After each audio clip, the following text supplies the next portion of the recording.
Are you going to bring other school committee members in? It would help if I click the rest of them. I'm sorry. That's okay. Where is?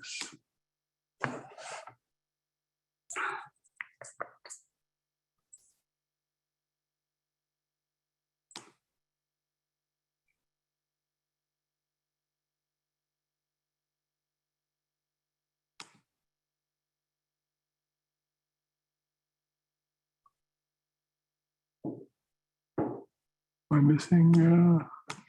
Travis and Rita. Present.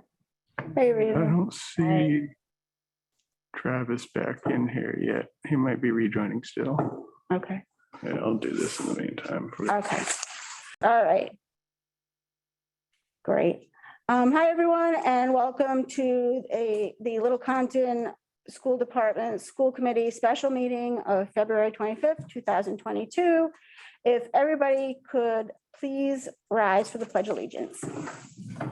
I pledge allegiance to the flag of the United States of America and to the republic for which it stands, one nation, under God, indivisible, with liberty and justice for all.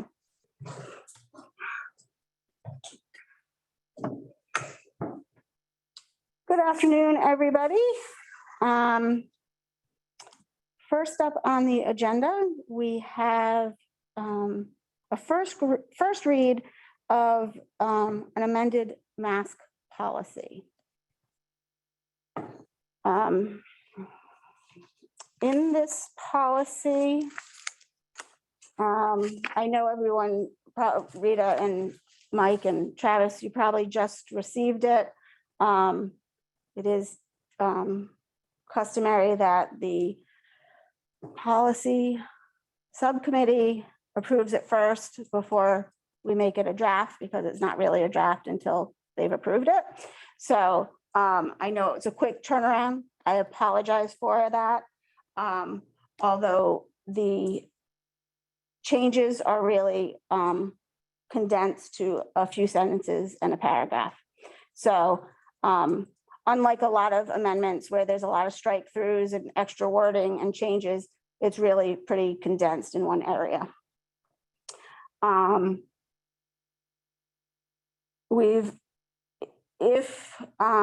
If everybody likes this wording is acceptable, we could go back to the pre-COVID wording in the visitor policy, the student dress code policy, and the employee dress code policy. All mask referencing would be right here in the mask policy. And it would also allow us to retire the COVID-19 vaccination requirement policy, because there's some references to testing and vaccination status in the mask policy. Excuse me, Polly. Yes. I did not receive that. Okay, hold on, let me check. So I just put it up onto as public content onto Okay. the agenda. So it's attached to the agenda as public content.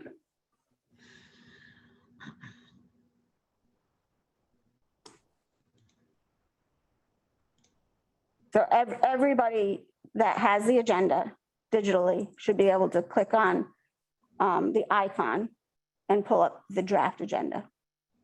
Not just school committee members, everybody.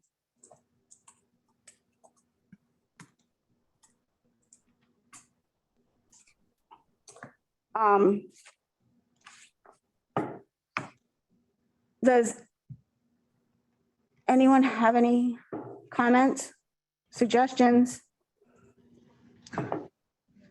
questions? I do. Okay. Who's saying I do? Mike, Polly. Okay, Mike. So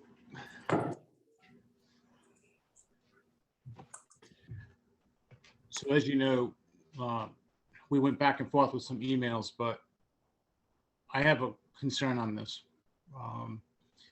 being that this is, and I'm just trying to read this as I go through here, that this is relating to what the state numbers are, from what I'm understanding of this.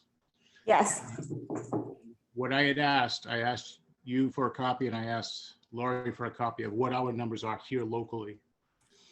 And the problem I have with this, of us going by the state numbers, is that you're trying to, not you in particular, but I said that generally, that we're basing our policy on other cities and towns where their numbers may be high and that we're going to be penalized for that. So I have a problem with that. And then I also, this does not reference what our numbers are particularly for Little Compton. This is basically, you're looking at this on a statewide for numbers, if I'm reading this correctly. So, yes, it's the recommendation by the Rhode Island Department of Health to schools. So how about the other metric being used for the K through 12 with the numbers on that? Why is that being referenced?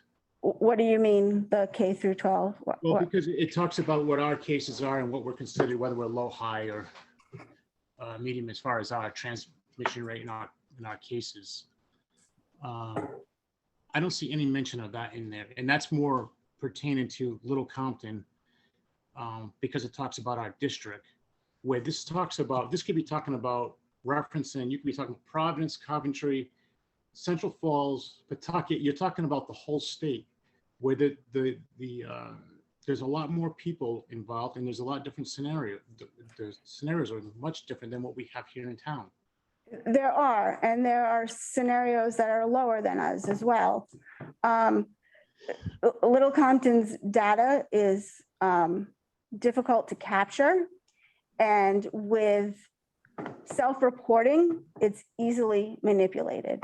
If we used an under five or on fewer data point for whether we were going to require masking within the school, it would be very easy for a family of 5 to self-report that they had COVID and keep the school with masks on. That concerns me very, very much. But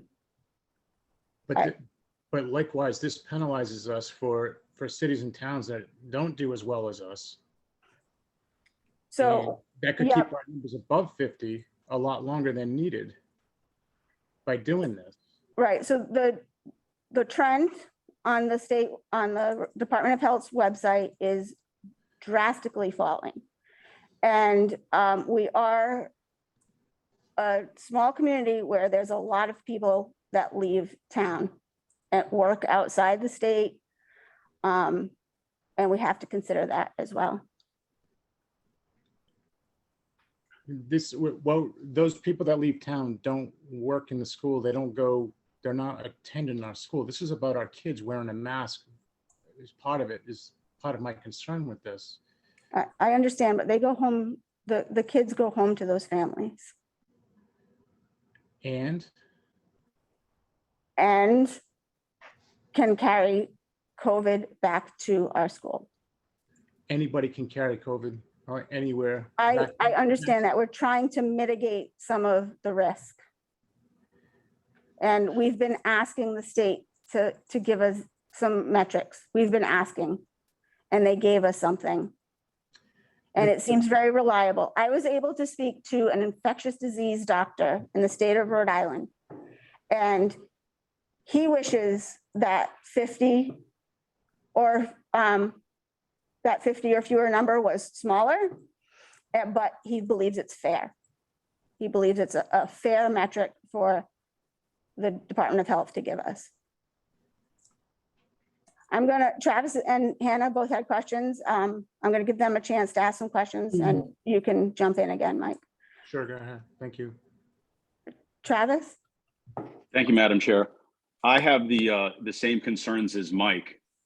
One of the big caveats with the more recent variants is that their R0 rate in terms of passing the infection, the virus, is higher than the previous versions. Now, it turned out that maybe they were weaker in terms of the full threshold, but it ran through our population rather quickly. And if we're going to be using this 100 metric, I mean, we're never going to get our masks off our children. And it's, as Mike said, you're vaccinated, you can catch it. You're unvaccinated, you can catch it. You keep your distance, you can catch it. I mean, it's a bit, I really thought we would be meeting today to say when the governor's emergency powers lifted, that we would be going with a mask optional policy. And this is not that. And I got to tell you, I'm a little disheartened by it. Having a child in the school, being patient, as many of us have this last 22 months, and yet the goal line continues to be moved. We're never going to get rid of COVID. These numbers are going to continue. I mean, if you look at the deaths year over year, we're at the same as we were last July or whatever. It's 2,000 people a day, I read the other, whatever it is. So that number is not dropping. And I'm just very disappointed with this metric, with where we're at, and I'll let Hannah talk. I'm just kind of taken aback by it. Okay, I would ask everybody to check out the Department of Health's website and the We have. Okay, all right, I'm just, not just you, everybody. It has, over the past week or two, it has dropped drastically. And if we follow the trend, it looks like we should be mask-free soon, or mask optional. Hannah? I'd just like to say that personally, I really struggle with this decision because I think Mike and Travis bring up good points and everybody that speaks at these, everybody brings up great points about how it personally affects themselves or one another, or affects us in Little Compton differently than the state. And so while I agree with this in writing, and I think that using data is a powerful way to make decisions in times of pandemic, because this still has not been downgraded to an endemic status yet. We are still at pandemic status. Before I make this decision next Wednesday, because no decision will be made tonight, but before I make this decision next Wednesday, I need to seriously hear from the whole community on their feelings on this, because I'm torn.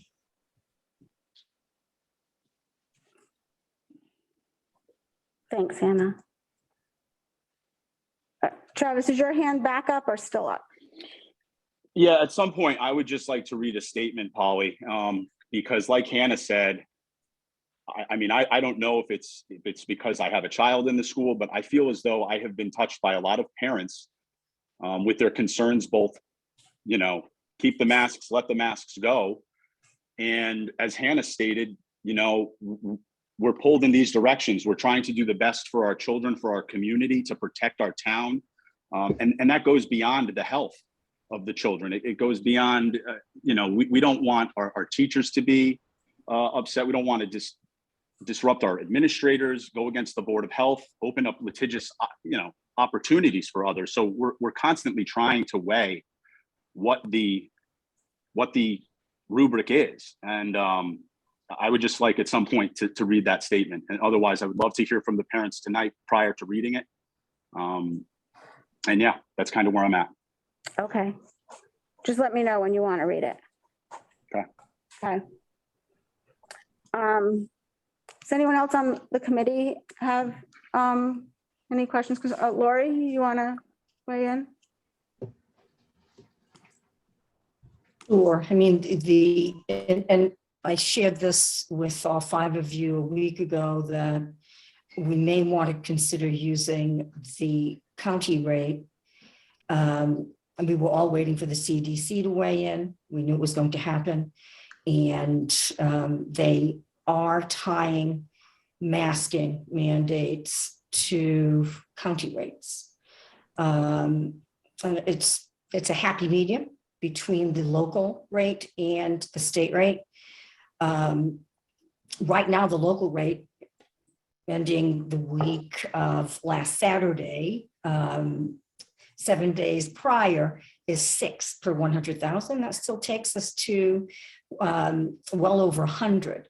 So the local rate is still a little bit high for such a small town, where the county rate is, I think, between 20 and 30 at this point per 100,000.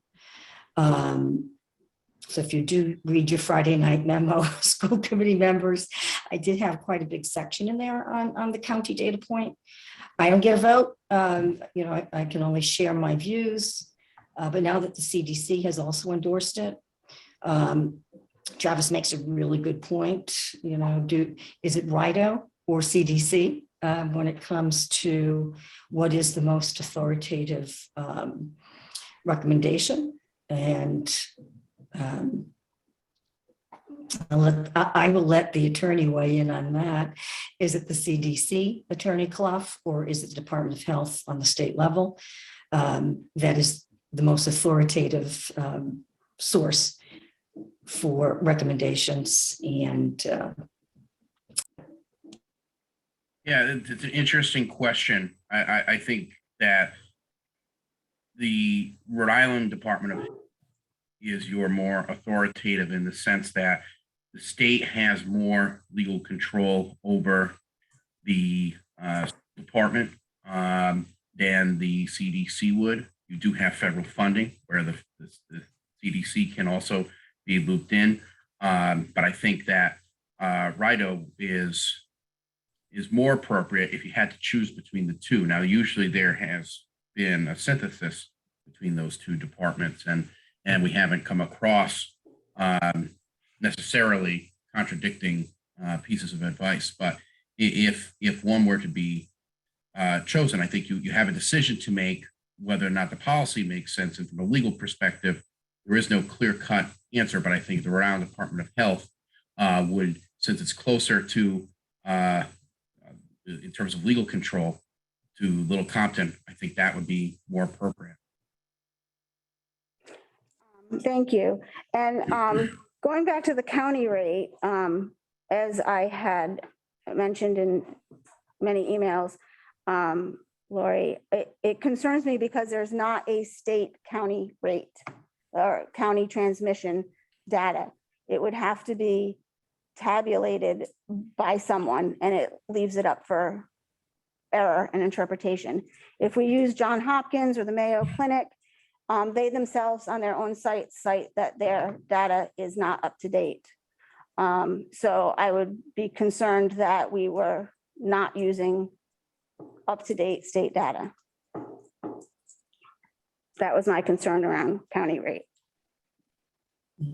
that's a good point. The CDC site does now link to county data, but you're right, county data as aggregated by third parties, it depends on, the reporting coming from those individual counties. So, I guess there are a lot of ambiguities, and as Attorney Clough did say, the Department of Health in Rhode Island is much closer to schools than the CDC. And and as the chair stated, the data has fallen precipitously. And if it keeps on trending that way, the level will likely be below 50 per 100,000 within 14 to 21 days.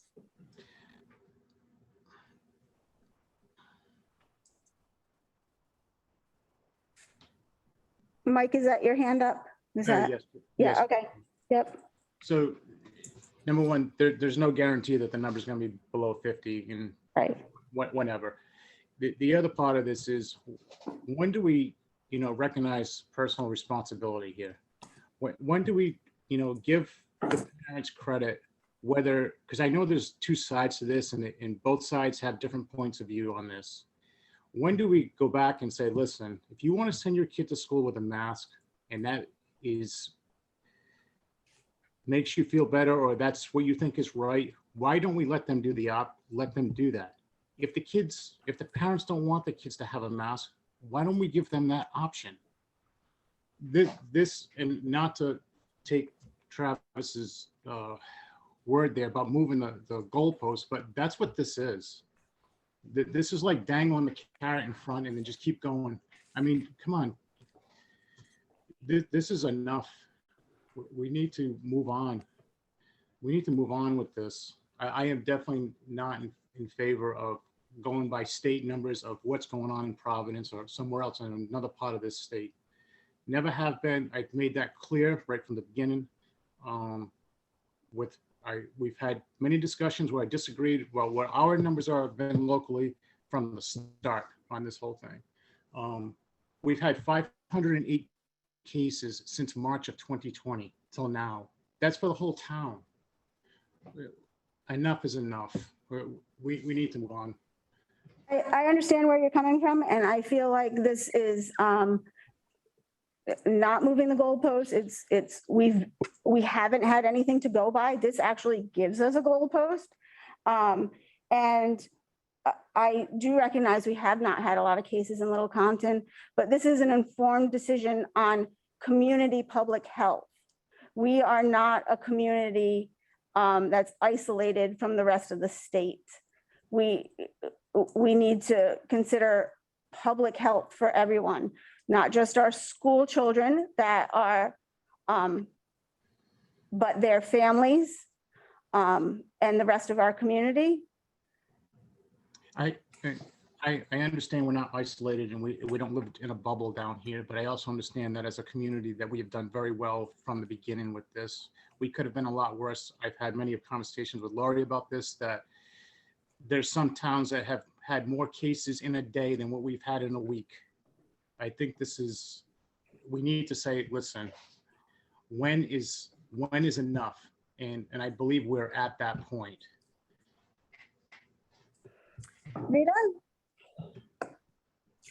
Thank you, Polly, and I appreciate everybody's comments so much. And I know this has been such a rocky, rough ride. It has been very difficult and challenging to navigate this rocky ship. But I give credit to everyone who's working so hard to make the right decisions. And I would really, really appreciate hearing from the community audience tonight. So thanks. All right.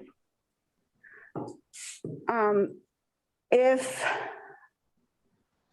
no one else on the committee has any comments, we can jump over to the public. Okay, so as we move over to the public, you will have 3 minutes to speak. Please give your name and address before you speak.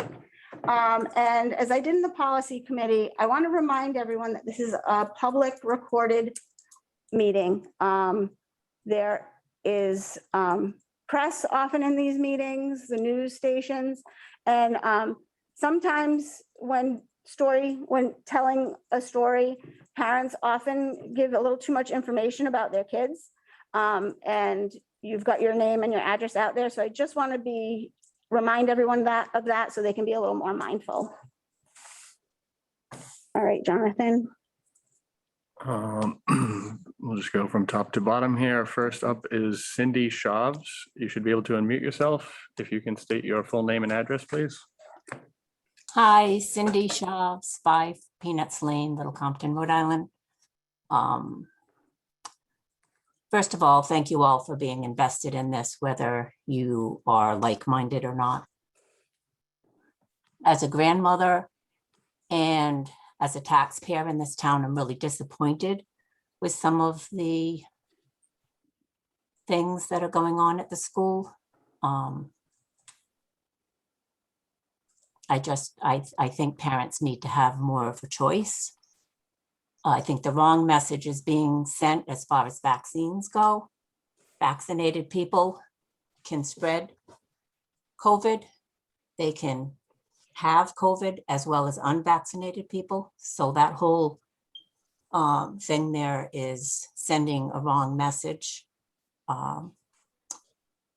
And as a grandmother, I would like to be able to go into the school. Many people have very good reasons for not being vaccinated.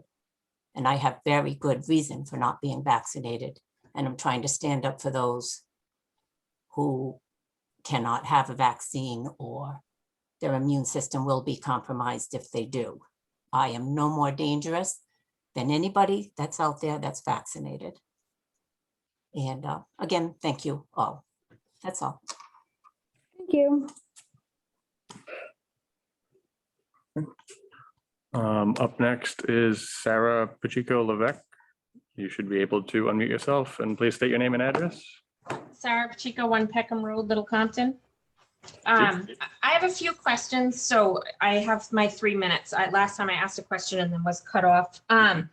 So one of the questions is you talk about going possibly by county, and yet Portsmouth, which is our affiliated high school, has a no mask mandate. So if we're going to go by counties, why are we not doing what our other county districts are considering? The other thing is that when the Department of Health when the governor lifted the mask mandate, they did that in collaboration with the Department of Health. So when we continuously reference going by RIDO's mandates and RIDO's recommendations, RIDO was in support of the governor, and other counties that have lifted the mask mandate have also referenced that they're following the guidelines by RIDO in making it parental choice.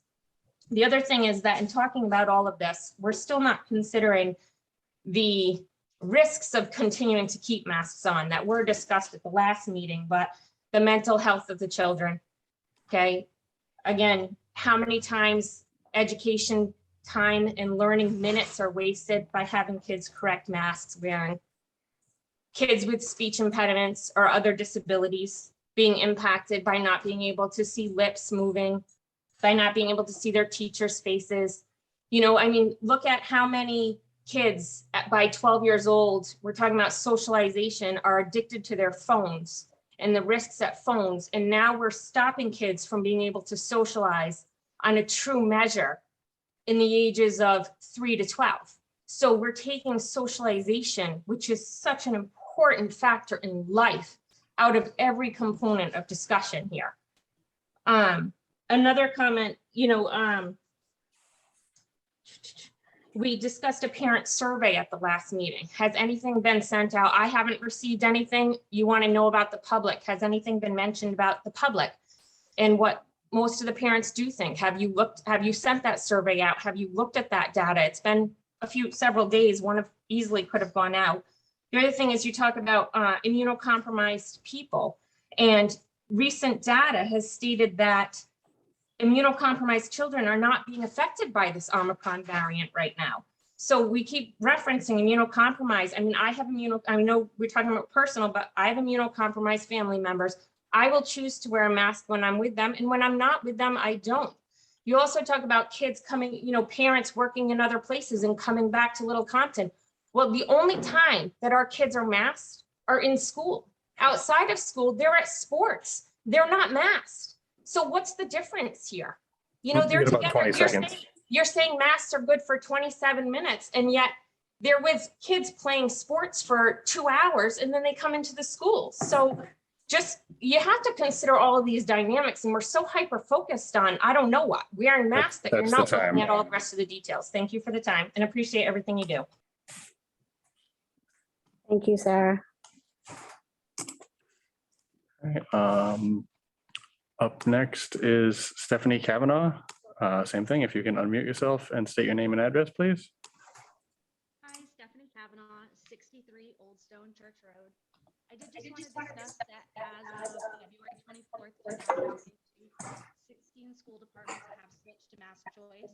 All 16 are categorized as high transmission districts, while Little Compton is, again, a low transmission area. And that there has also been a lot of discussion regarding protecting our town's aging population, the community, etc. I love this town, I agree. But as a reminder, the primary role of the elected members of the school committee is to ensure the educational welfare of the public school students, not the town community at large. If the students do remain masked, how will the school be addressing the increased mental health effects to our children? We continuously talk about how great the school resources we have, that I've watched on distance learning Open Circle as the counselor asks second graders their high and low. majority of which the students brought up distress about COVID and masks, and they were told, okay, thank you, and the subject moved on. Because this policy does discuss the vaccination, I did just want to throw out there that the choice to receive the vaccine isn't simple as it's made out to be. There are a lot of factors to take into consideration, and to not allow the unvaccinated parents the right to enter the building without the masks, without the test, without fear of retaliation is discriminatory. On the subject of retaliation, Section 1000, Code 1002 of your handbook, entitled Harassment, states that the committee will not tolerate harassing conduct, especially when it creates an intimidating, hostile, or offensive work environment. During the October 13th, 2021 meeting, Ms. Ayotte stated that, just like everything else in life, your choices have a consequence. The consequence of not being vaccinated at this point is that you will have to participate virtually. Under the new policy, with these special considerations such as masks and negative tests for unvaccinated, how is this not considered retaliation or a hostile environment? What qualifications do school committee members have to determine these consequences? As the parent of an immunocompromised, unvaccinated, upcoming kindergarten student, under the current policy, she will need both a negative test and a face covering to attend in-person kindergarten screening. And she will not be able to attend her sister's music class production. So my question is, when you said there needs to be consequences, is this who you had in mind? A 5-year-old girl whose medical and personal history you have no knowledge of? Thank you, Stephanie. Okay, up next is Kelly Mary Owen. If you can unmute and state your full name and address, please. Hi, Kelly Owen, 43 Amy Hart Path.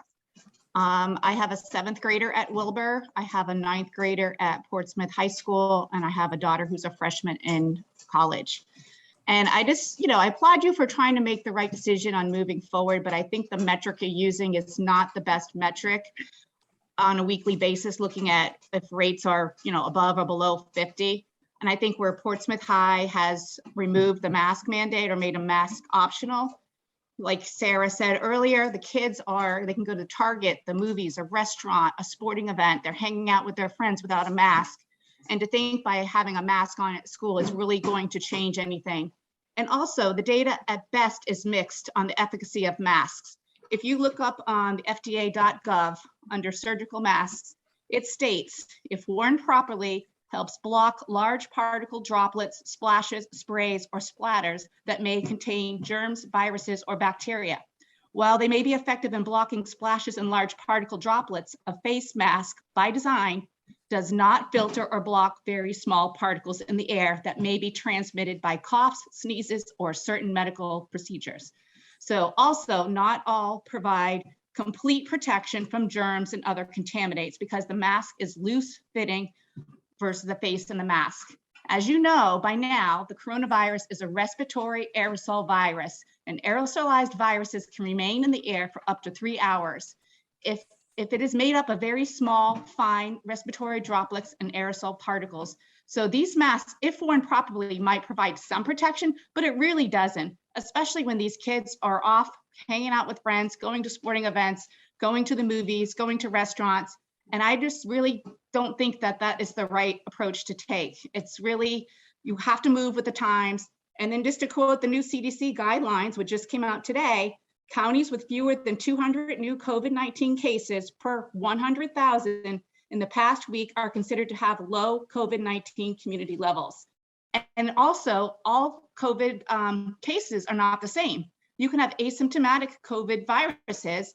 It's not the same as somebody who's hospitalized in the ICU. Those are 2 different patient types. The kids are not the high-risk patients. It's the older adults, it's the obese people, it's patients with cardiovascular comorbidities or diabetes. It's not the young, healthy child. And I really think you need to take into consideration all of these factors when you're looking at these mask mandates. And I think you should, since the older siblings are going to school without a mask, mask optional, and then coming home with their siblings, they're stuck in a mask for 6.5 hours a day, plus the bus ride back and forth.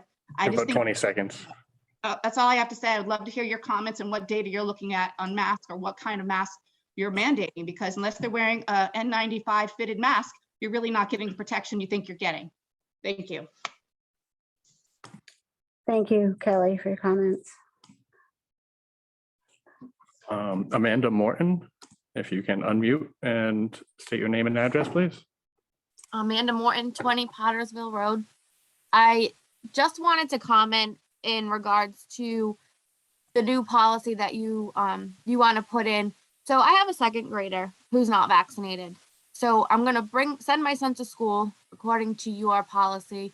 He would still have to wear a mask, but yet other kids in his class that are vaccinated don't have to wear a mask.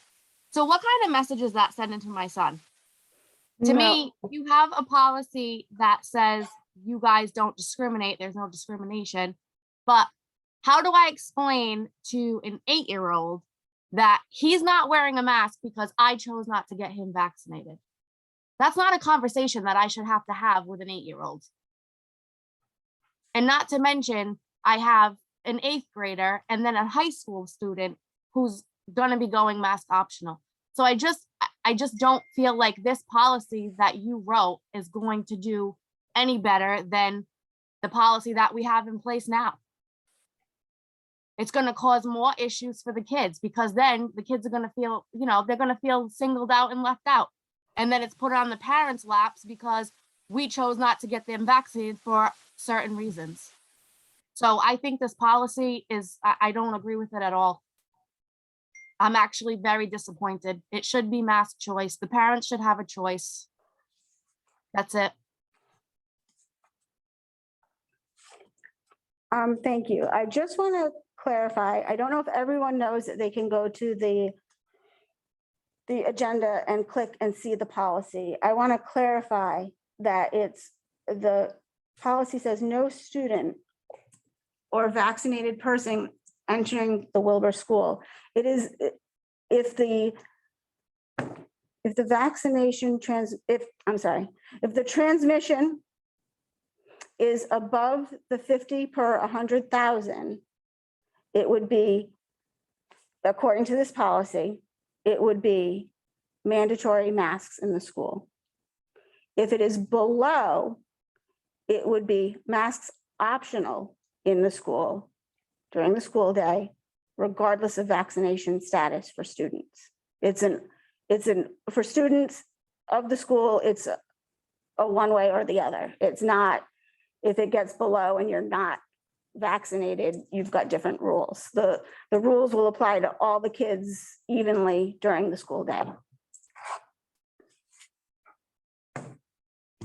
Next person. Joyce Stevens, you're next. If you can unmute yourself and state your name and address, please. Hi, Joyce Stevens, 28C Pottersville Road. I just want to say that I am also a grandmother, but I am a scientist. And yes, I want to see my granddaughter enjoy her life in school and have a good time. Right now, they are stifled. And I also think that it's time that we move on. As for being a scientist, I work with statistics like this all the time. And the smaller the group that is compared to a larger statistic, the more skewed it is. So quite truthfully, you can't compare Little Compton to those larger numbers that the Rhode Island Department of Health is giving us. So as Travis and Mike have said, I do think it's time that we move on. And for everyone's concern, myself being a resident and a grandmother, but everyone else being a parent. And you do have some really great parents that are talking tonight. Thank you. Thank you. Andrew Ryan, you are up next. If you can unmute and state your name and address, please. Yeah, Andrew Ryan, 40 Pageant Brook Road. I'm just curious why a survey of the parents wasn't sent out. I was kind of surprised not to see one. And also, I think that, I could see both sides of this issue with what number, if you're going to use a metric to pick, because the small numbers are so volatile. We could be off mask one week and on mask the next week, and off mask one week and on mask the next week. So, but if I'm understanding this correctly, currently the governor has a mask mandate for schools until March 6th, I believe. And I think we're in this conundrum because the governor basically didn't make a decision last fall and put it on the schools to make these policies. But one recommendation maybe is to take a look at this policy and take the 2 readings out of this policy specifically so that you can be a little more flexible if you need to be, if you want, as you're winding this policy down and as things move along. But I'm very concerned that you haven't done any surveys of the parents to see what the whole population of the school actually, how they actually feel about this. Thank you. Thank you. Up next is just Christy, no last name. If you can unmute and state your full name and address, please.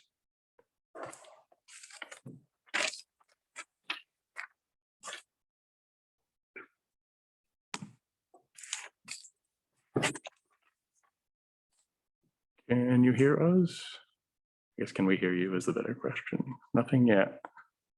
We'll give you a minute. I'm just gonna, I guess we'll move on to the next one. If you come back or can unmute yourself, please raise your hand again. So up next is Shannon Mitchell. If you can unmute and state your name and address. Hi there, Shannon Mitchell, 41 Old Main Road, Little Compton. Maybe someone can just like fix this. My head is like spinning right now. I don't know if I understand this. So if the numbers go up, you guys going to do this like week by week for the children? So numbers go up that week, they wear masks. The following week, the numbers go down, they don't wear masks.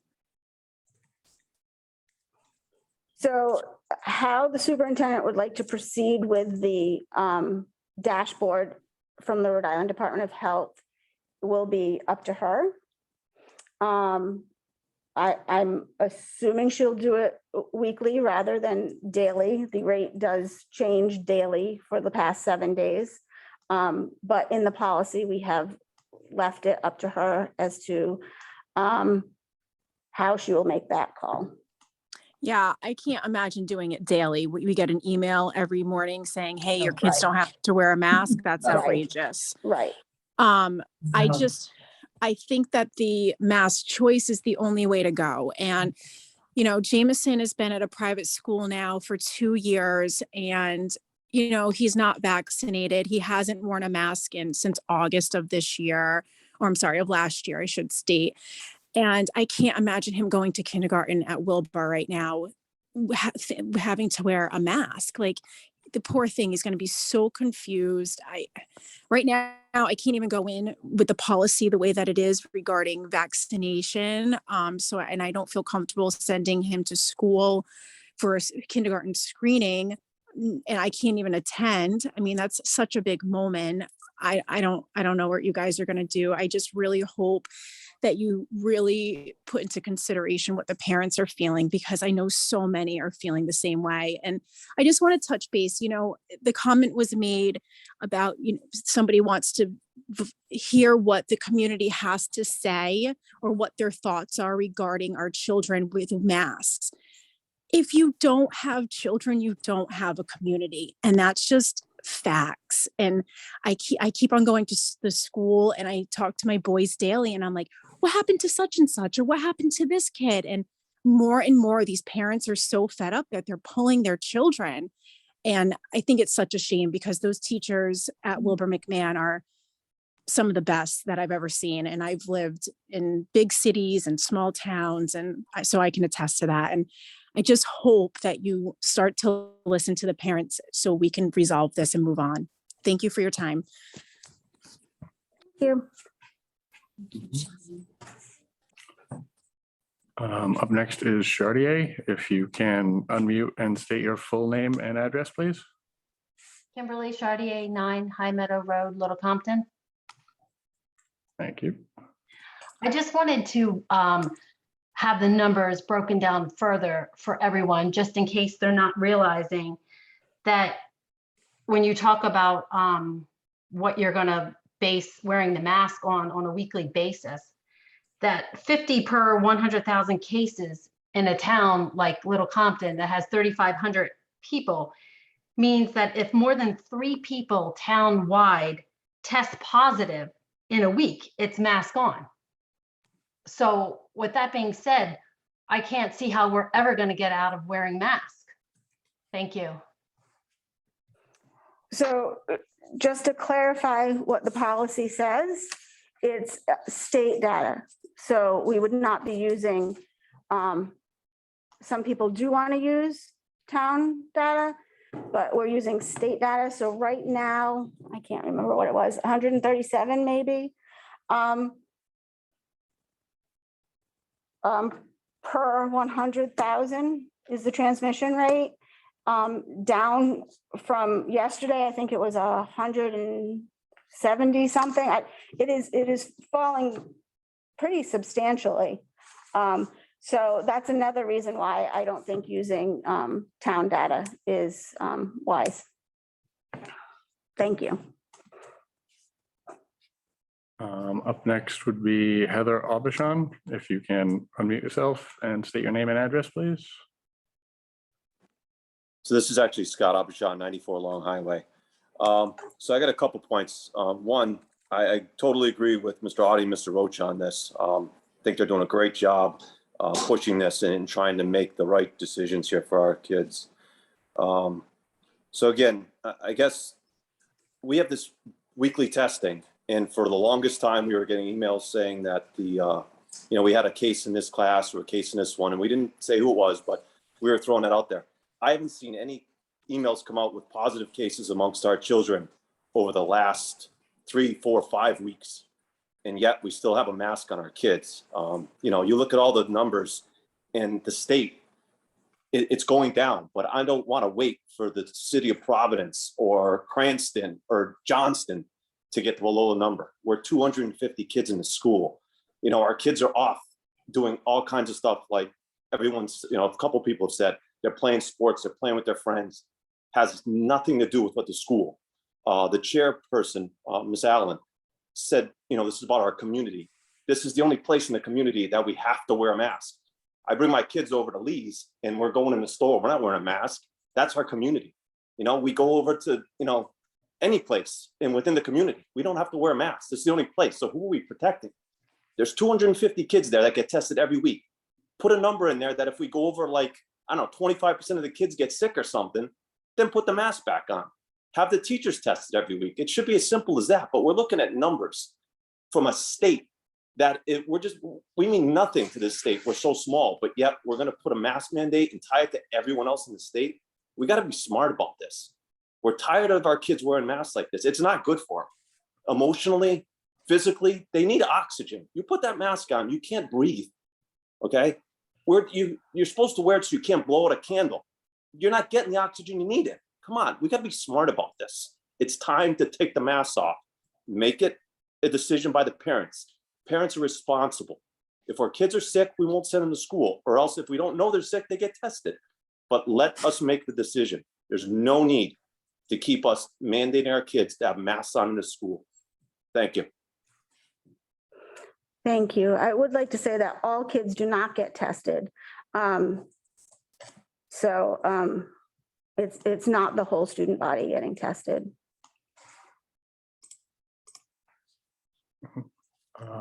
Lori Gaddis Barrett, you should now be able to unmute yourself. Please state your name and address before speaking. Hi, Lori Gaddis Barrett, Gloucester, Rhode Island. I'm representing tonight Parents United Rhode Island. If you have questions or comments about my testimony, you can direct it to 210 Elmdale Road.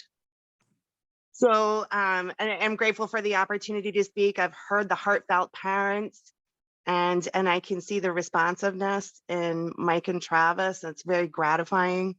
But you're talking a lot about data and Rhode Island Department of Health versus CDC. I have a different perspective on the data. One of the things that we do is we track what school districts are doing statewide. So as you know, there are 36 school districts in the state of Rhode Island. 34 of them are elected. 20 of them so far have voted mask choice, parent choice. There are 8 to 10 more that have signaled. They haven't had a vote yet, but they've either had their first reading and they're signaling that they will be going mass choice.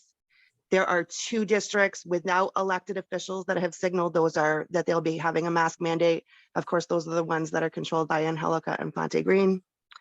So that leaves 4 or 5 school districts in the whole state that are in flux, that are like you. But there's, and now here we are with the one, Little Compton, where you're struggling with the decision.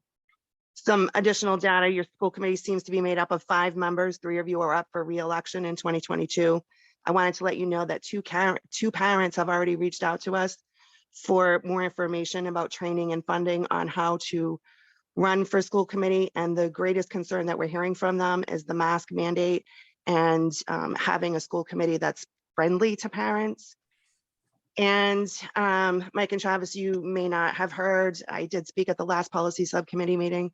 And another data point that you might want to consider is that our organization has been reached out to by 13 individual parents in the Little Compton School District that are willing to litigate if the mask mandate continues.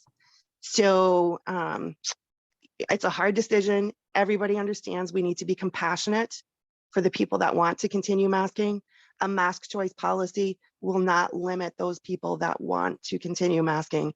It will just give parents the freedom from, the hard explanations between elementary school and that Portsmouth High School.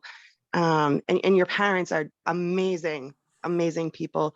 And I've loved working with them, and I look forward to hearing the rest of them later this evening. Thank you.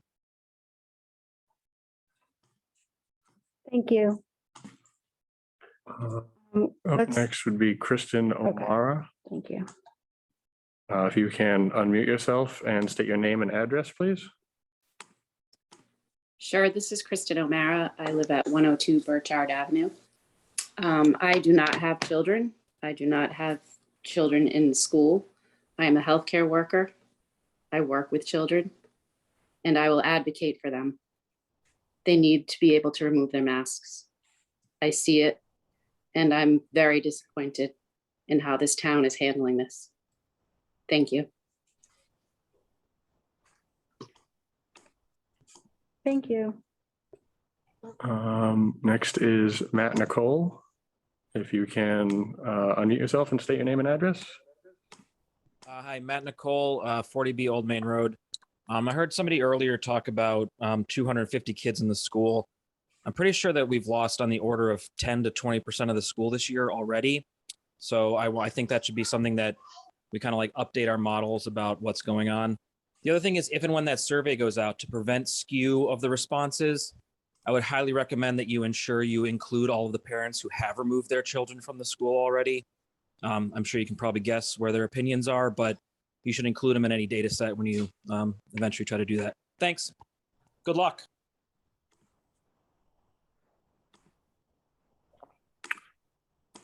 Next is Aaron Davis. If you can unmute and state your name and address. Hi there, Erin Davis, 108 Willow Ave. I'd like to make a few points, and 2 of them will hopefully be mutual conversations, because I find a lot of open-ended questions, but not a lot of conversations or questions are being answered. My first point, an article came out in the Secana Times this past week, and I just have to kind of get this off my chest here. There was a statement made by a committee member. And I don't have the paper, so please forgive me. I'm not quoting word for word, but the statement that was made was along the lines of, if we drop the mask mandate, parents will think, oh, the school committee members or the school committee, the board, our kids are sick because of that. It went along those lines. And I have got to say what a damaging statement that is.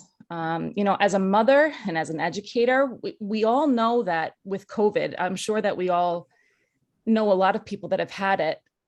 That's the last thing that any level-headed parent really is going to do, is start sitting there and pointing fingers as to who gave their kid COVID or where did I get COVID from. It's a natural question that we ask, but I find that statement, and to my point, if that is the fear of lifting this mask mandate that people or community members in this town would then blame you if they caught COVID is damaging enough as well.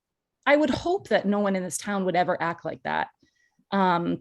So I had to kind of, that rang a bell to me when I was reading the article. Second point, and I'd love an answer here. I don't see the superintendent anymore on the call, but our students are still, our kids, excuse me, are still eating behind individual shields in the cafeteria. Would this be something that would be lifted with the mask mandate? I don't know of any other school in the surrounding districts, Tiverton, Westport, Newport, Fall River, I don't know of any other schools that are having their kids individually eat behind shields in the cafeteria. Is this something that can be lifted right away? I think that this is a question for the members. I don't feel like we can answer this individually. This is, one of us could comment on how they feel about it, but it's not on the agenda to vote on, so we could just give our opinion. I do know that Tiverton does have shields up in their high school. Madam Chair, I'm just been at the moment, we are discussing the mask policy. The mask policy does not relate to the shield policy or any rule that may have been promulgated relative to the shield policy. So just out of an abundance of caution, I'm going to recommend that if there is concerns that the committee has in regards to that, the superintendent can answer that, but I think discussion should wait until we have a properly noticed agenda item. All right, thank you. Next person there. Sure. Kristen Moniz, if you can unmute yourself. Oh, actually, are we? You might be on a Chromebook still, so I'll have to bring you in the other way. 1 second. Your camera may pop on, just a heads up.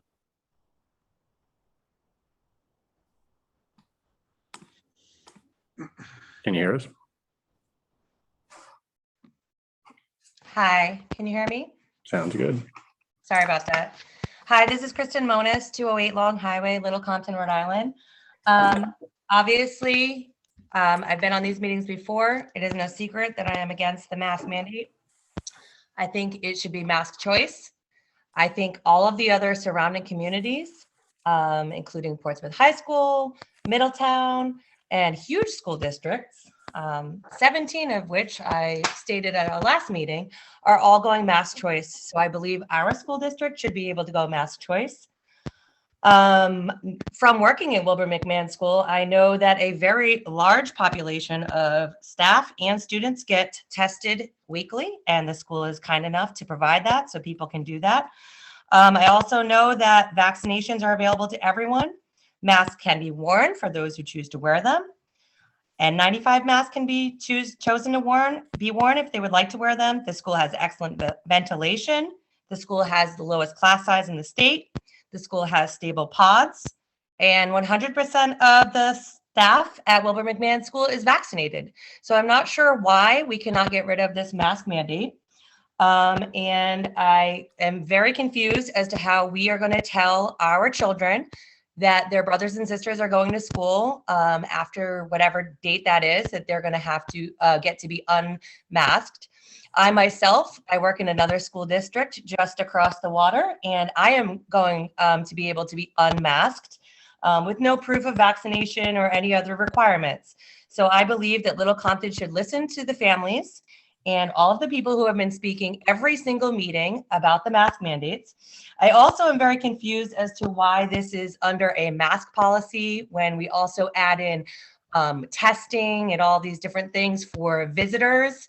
I think anything having to do with visitors should be a separate policy. And I am 100% opposed to having unvaccinated individuals in our community being discriminated against.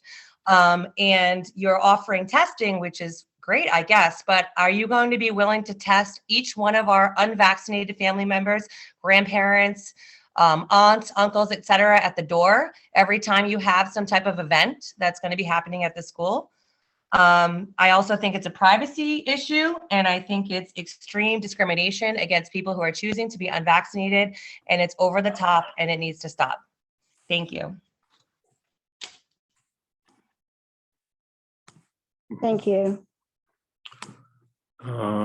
Up next is Christy again with no last name. You raised your hand from before. You should be able to unmute if you can try that and state your name and address, please. Hi, can you hear me? We can. Okay, Christy, sorry. Hold on. Your volume might be a little Okay, high. is that better?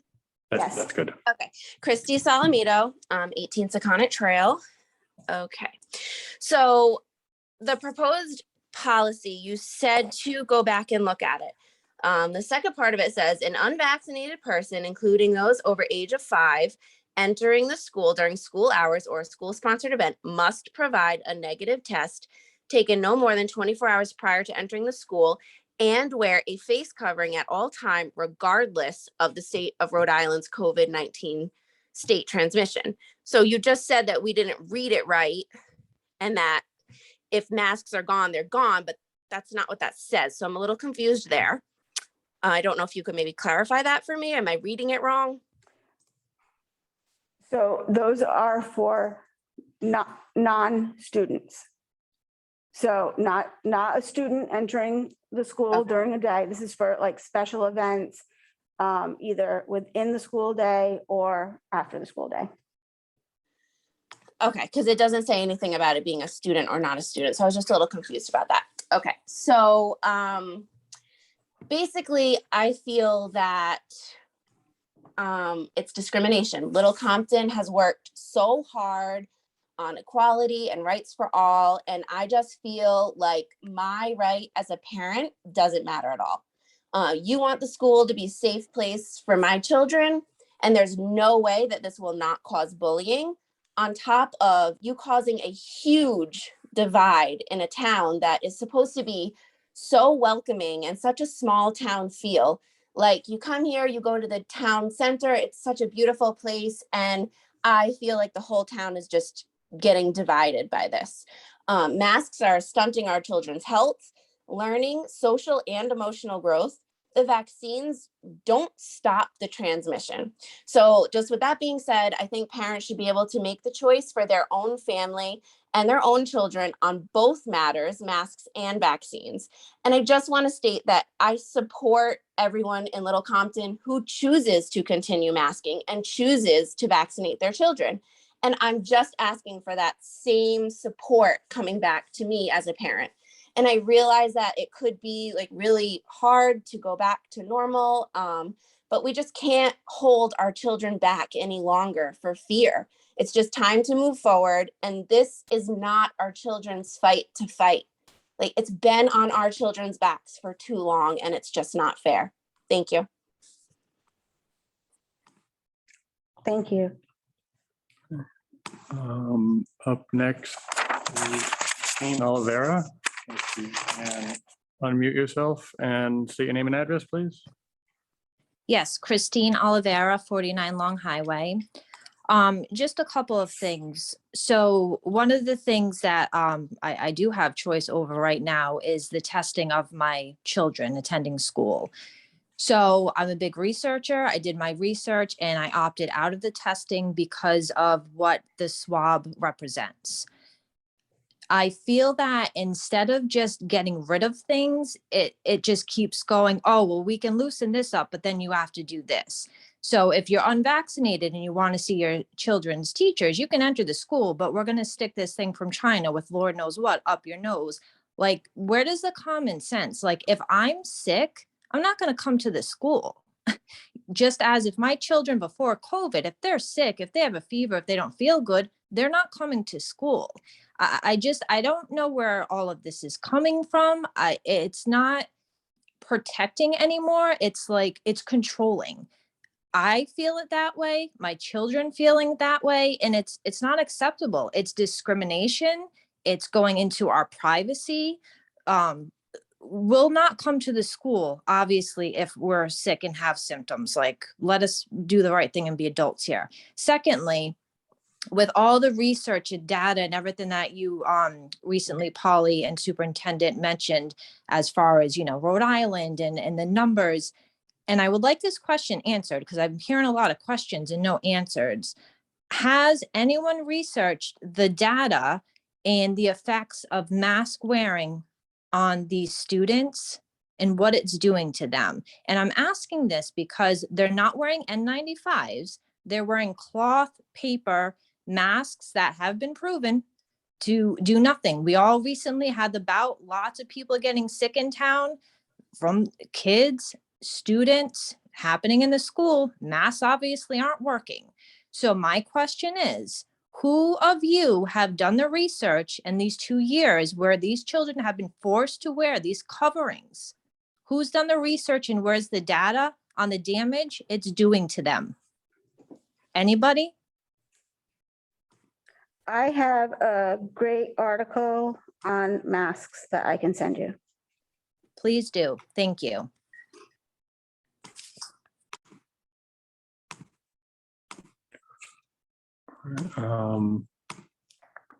Next is Stephanie Dion.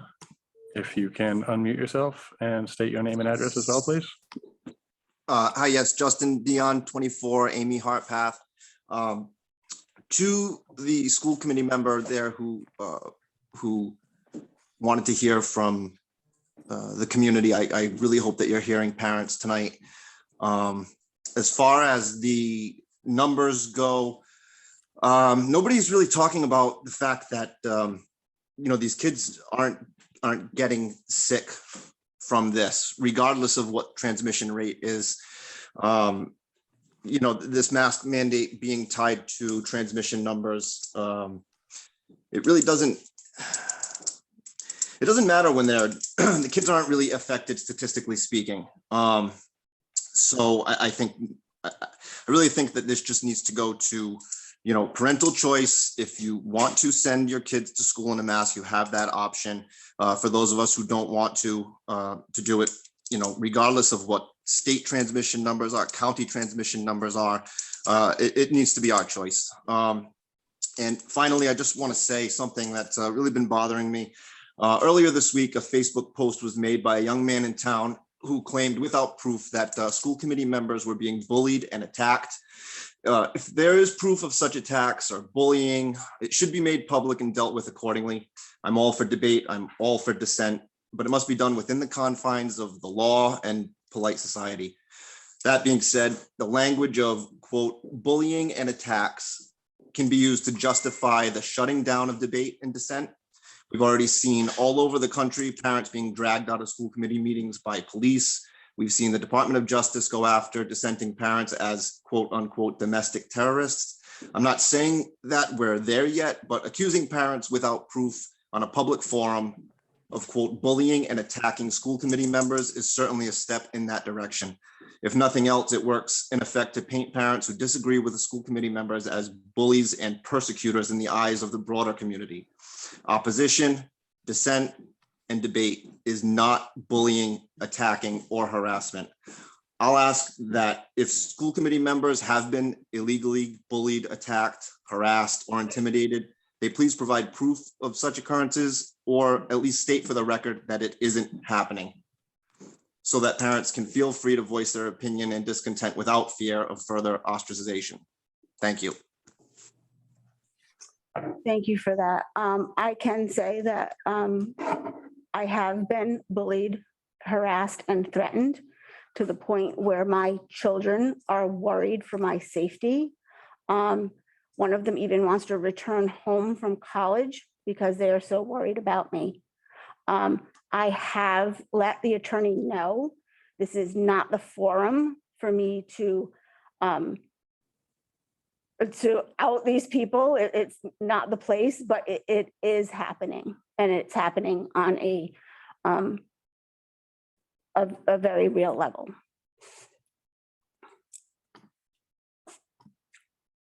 Next person in the audience is Tara, no last name. I may have to bring you in as a panelist. It looks like you might be on an older version of Zoom. Your camera may pop on, just be aware.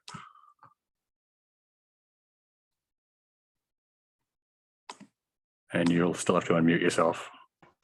Hi, I've been listening for an hour now, and I really wasn't. Name and address, please. Oh, sorry. My name is Tara Mello, 11 Olives Way in Middletown, and I'm actually speaking as an advocate for children, because I'm a teacher in Middletown, and also a friend of parents that are from Little Compton. And I was just going to listen as support, but this has been going on for an hour, and all I'm hearing is these parents begging and pleading for you to provide them with schooling, with mask optional schooling for their children. Very basic need. Children should not be wearing masks in school unless their parents want them to. I'm telling you, I don't need to hear data. I see it every single day. These masks are dirty, filthy rags on their faces. And I know that you're all used to this and you're comfortable with it and you feel it's safe, but it's detrimental, it's dangerous, it's dirty, and it's actually becoming psychological. I'm very, very upset for all these families who are begging for an hour. And it's time for you as elected legislators, whatever you are, I can't even get the word. You are working for families in this town, your neighborhood families as well. You need to give them their voice. They elected you to speak for them. They need you to give it optional. It's been 2.5 years. I'm trying to teach children how to read. I see how detrimental it's over their face. You can't tell if a student is getting their mouth ready to make the sounds of the word, if they're hesitating, if they're trying. You are missing so many cues as a teacher. You are missing them. They say words like brother instead of brother. They can't even say their names correctly unless they're corrected. If you take the time to notice that they're doing these miscues, parents are trusting the system. They send their children to school. They want them to be social with other families and kids. They put them, even though they know better and they want better, they still want their children to be socialized. They send them to school and they don't even know that their children are getting scolded for not having their mask over their nose. It's just time. Don't be the last town. It's you and Barrington. It's almost embarrassing for you that you're not letting up for these families.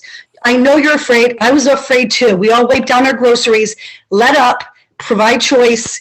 I'm telling you, it's time. It's becoming psychological. I'm just advocating for these families. I've heard enough for an hour. You should have too. So when you make your vote, please consider the children that are 6 that need to show their faces. It's dirty, it's gross, and it's time. Thank you.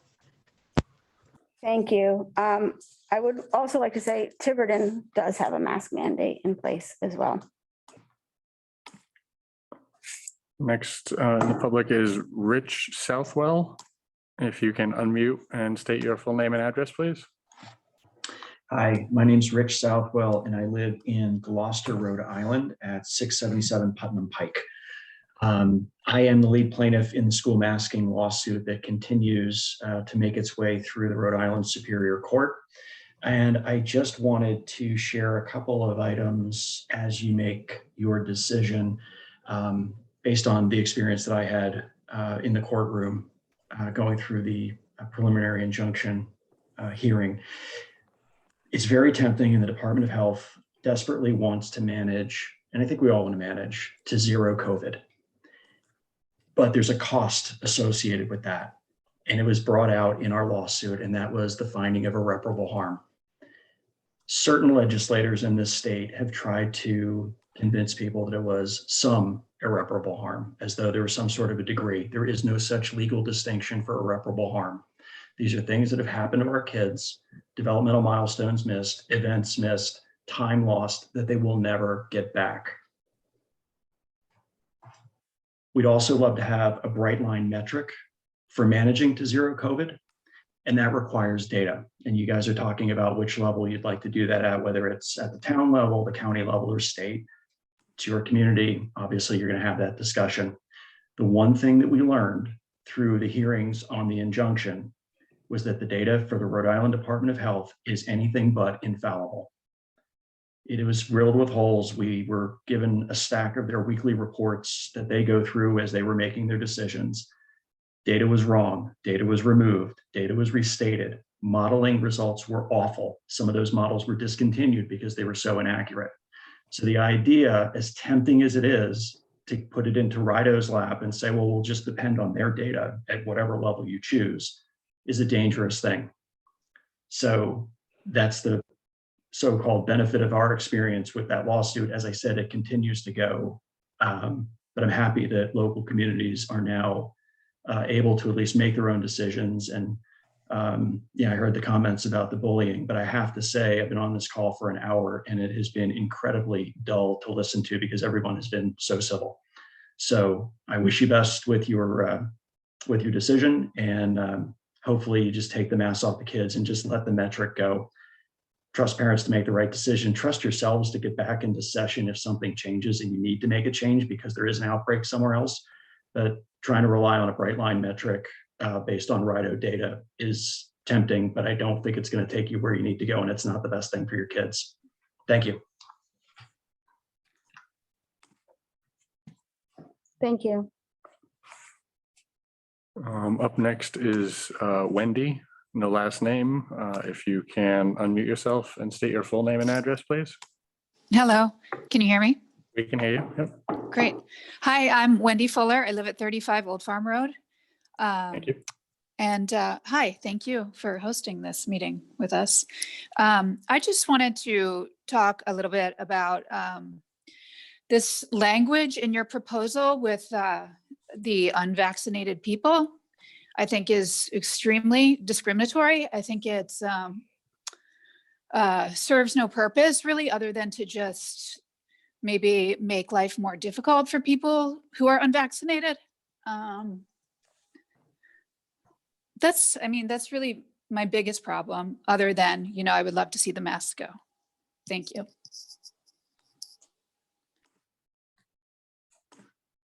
Thank you.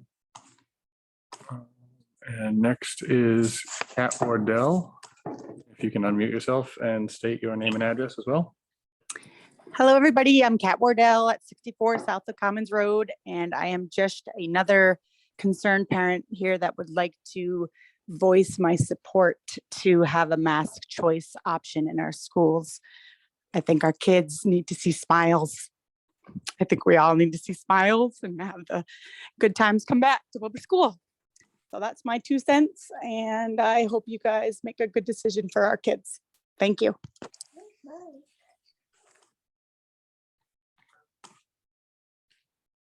Thank you. That is All right. now everybody that has spoken once. Okay. So people that have their hands up currently have already spoken. Is there anyone in the community that would like to speak that has not spoken yet?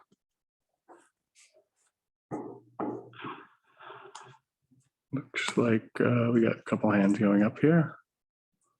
Is that Mike? I can't see him. So does he have his hand up on his picture? Yeah, Mike, there's somebody with their hand up that has your name on it. Is that authorized?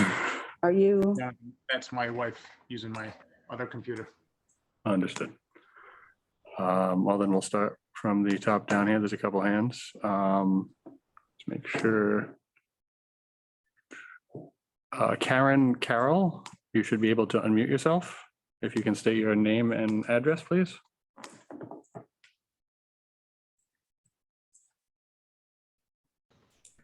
Hi, it's Karen Carroll Boschman, 42 Oliver Lane.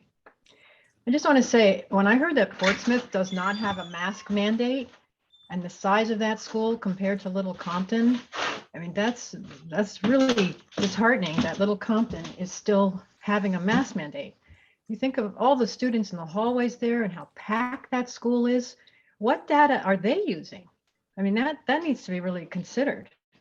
And then also, I'm looking at if 10 to 20% of the school has dropped because of this mandate, then the town's going to look at funding. I mean, the funding should be reduced if all these parents are pulling their kids out. How sad is that? I mean, we're known for our school, and to be pulled out, that's just ridiculous. So I would really hope on Monday that you would take this mask mandate off.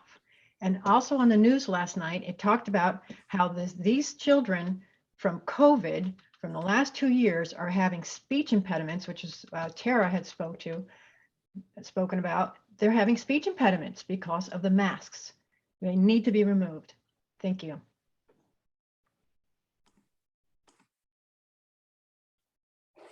Thanks. And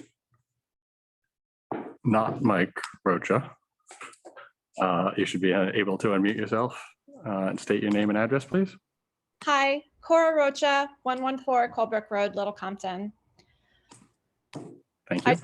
Hi, thank you for allowing me to speak. I just wanted to take a moment to say that I believe that our kids have done wonderfully the last 2 years with wearing their masks. And I think it is time for us to make the choice for them and let them be involved in that decision. I think that the data is showing that it's time, and that's all I wanted to say. Thank you.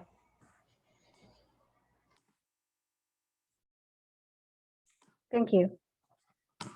So that is, again, everybody that's spoken once. The rest of the hands up have already spoken once. Okay, all right. So if anyone would like to speak for the first time, let us know. Otherwise, we've got people with their hand up for a second time. There's one there. Lisa J, all one word. If you can unmute yourself and state your full name and address, please.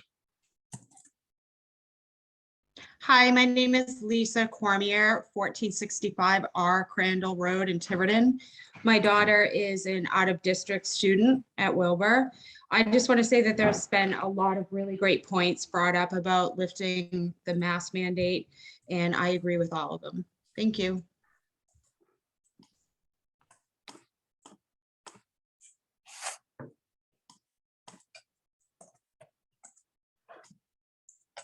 Okay. Start again. At the top, Matt Nicole, you should be able to unmute yourself and please confirm your name and address. Hi, Matt Nicole, 40B Old Main Road again. I don't want to say what anybody else has said already. I want to say a couple of things that are new to add to the conversation. I want to reiterate a very clear position that I have not yet heard said by anyone. No masks, no vaccines, no testing, no natural immunity policy. Get rid of all of it. So I just want to be clear that there is a world out there that we can live in where that is the set of policies. I'm not hearing anyone say it. So let's bring that back. Second, I'm looking at the policy because it's been going on for a while. I'm curious to hear the thoughts on partially vaccinated people and whether they will be forced to wear a mask or not and test or not. And by partially vaccinated, by this point in the 2 years, I mean anyone without 2 basics of a 2-shot and 2 boosters, since that's the way the furthest have gone on Earth. So I'm curious to hear the policy on people who have not received 4 total shots. Thank you.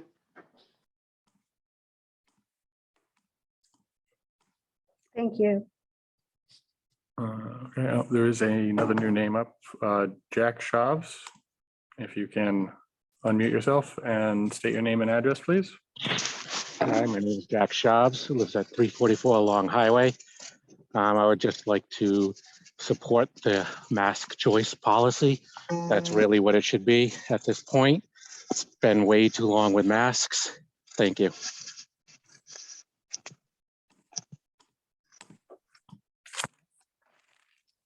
Amanda Morton, you should be able to unmute yourself and please confirm who you are.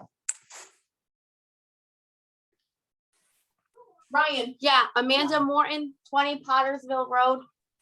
So I'm in the kitchen and I'm cooking, and Ryan, my son, can hear what's going on, and he can hear everybody talking and about masks.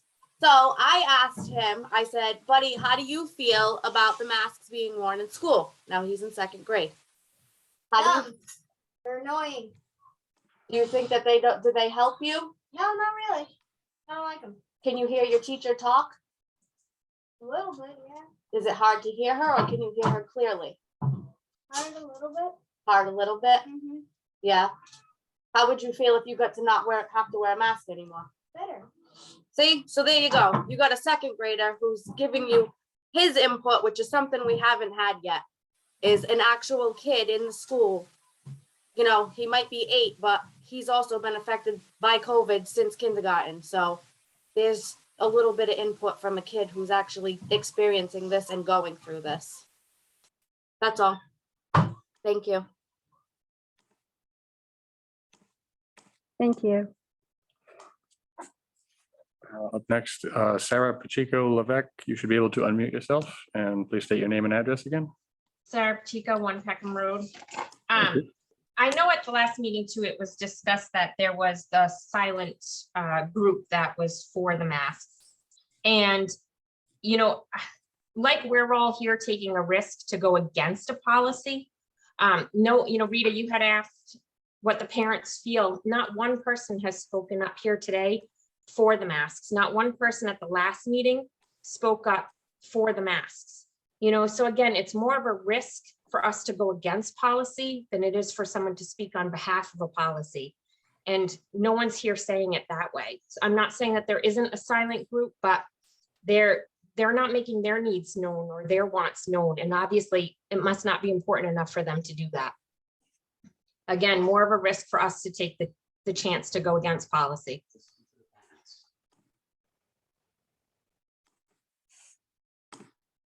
Thank you. And Stephanie Dion, if you can unmute yourself and confirm who you are for us again. Yep, Justin Dion, 24 Amy Hart Path. I just wanted to follow up on my comment from earlier. Polly, I sincerely hope that whoever has been threatening you or trying to intimidate or anything like that is being prosecuted to the fullest extent of the law. I really don't believe in that. I just wanted to make that known. I also think that should be made public. I think that those of us who just want to voice our opinions should be able to disassociate from people who are trying to be threatening or intimidating.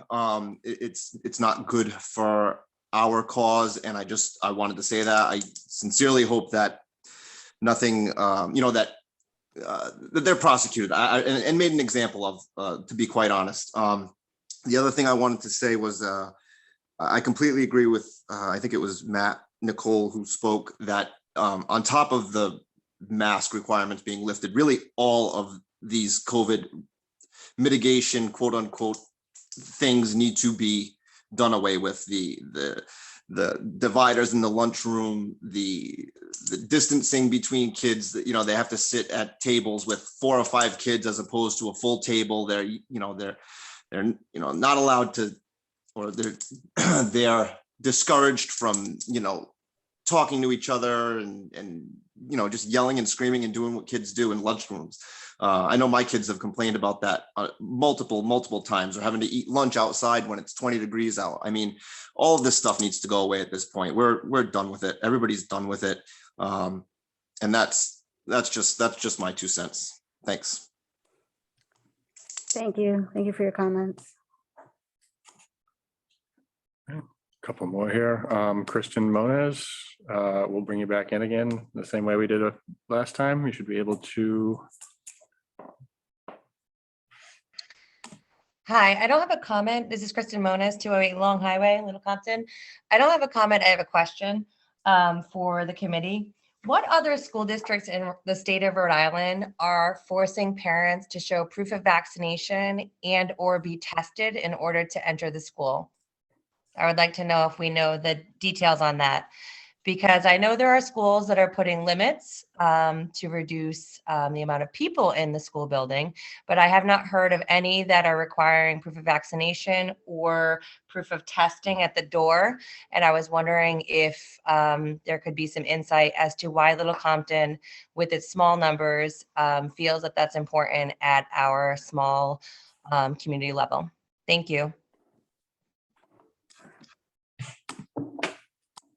Thank you. I can't answer that question. I don't know if the attorney knows. From my own point of view, I am concerned about our school, our community. That's why I haven't considered what Portsmouth has done. They are a group of 7 individuals trying to make good policy as they see fit for their community. It doesn't necessarily make them right or wrong. It's just how they feel their community should react. I know there were some committee members that felt it was too soon to make their decision. They still voted for the way they went, but they felt it was too soon. So while I respect everyone's decision, we need to make a decision for our own community. Thanks. Back to the, there's two names left here. Okay. Andrew Ryan, if you can unmute yourself and confirm your information for us, Ian. Andrew Ryan, 40 Paget Brook Road. Yeah, I think it's important that people understand that there are parents who don't want the masks removed. We're kind of sitting on the fence of knowing that we have to remove that masks have to come off at some point. Our kids definitely, I don't think, have been harmed by masks. I think a lot of this discussion of whether kids are being harmed necessarily comes from the attitudes in the homes where the kids are living and how people feel about masks around them. You know, I personally would like to see some kind of wind down of the mask policy. It has to go away at some point. We've gotten pretty far along. We've done very well as a town and as a state, really, with testing and vaccination. But I do know that there's a group of friends of mine and parents that we know that would like to see the mask policy continue a little longer, but they don't want to speak up because of the vitriol that you've seen across the country and in the town for people. And I think what Polly's having to deal with is a good example of that. People just don't want to deal with it. And I wish that the superintendent or the principal or whoever could do a survey to get a feeling of the actual parents of the entire school population so that the school board can make an informed decision about this. The masks have to come off and they need to come off fairly soon. I teach every day at a fairly large not a large college, but a mid-sized college. And I hate teaching in masks, but I feel so comfortable during this pandemic teaching in person. And we've been in person almost the entire time because we've had almost no spread. And we really hadn't had any cases in the classroom because we have really great policies on campus. And the masks are a big part of that. And they've worked very well. And so do vaccinations. And the data is really clear on that. And parents, especially the ones that are speaking up now, are very anti-mask and very anti-vaccine, it seems like. And I think there's another set of the community that just doesn't want to deal with it. They don't want to deal with it. And I think it's really important that the school committee or the principal or the superintendent actually survey all of the parents if you want to know what people think. I think you've got a good dose of what most of everybody's spoken tonight. And if you went with that, I think that's definitely, you're right, because people haven't, shown up to oppose the other or to speak the other point of view. But it's really hard to make these decisions without all that information. And I really appreciate the school committee really looking at this and holding a meeting very quickly to have a policy meeting and then another policy meeting and then another 2-hour meeting to have a first reading. And then we'll have another 2-hour meeting to have, another vote. So I think you've done a great job trying to look at this and trying to make a good decision here. And I appreciate your efforts. Thank you.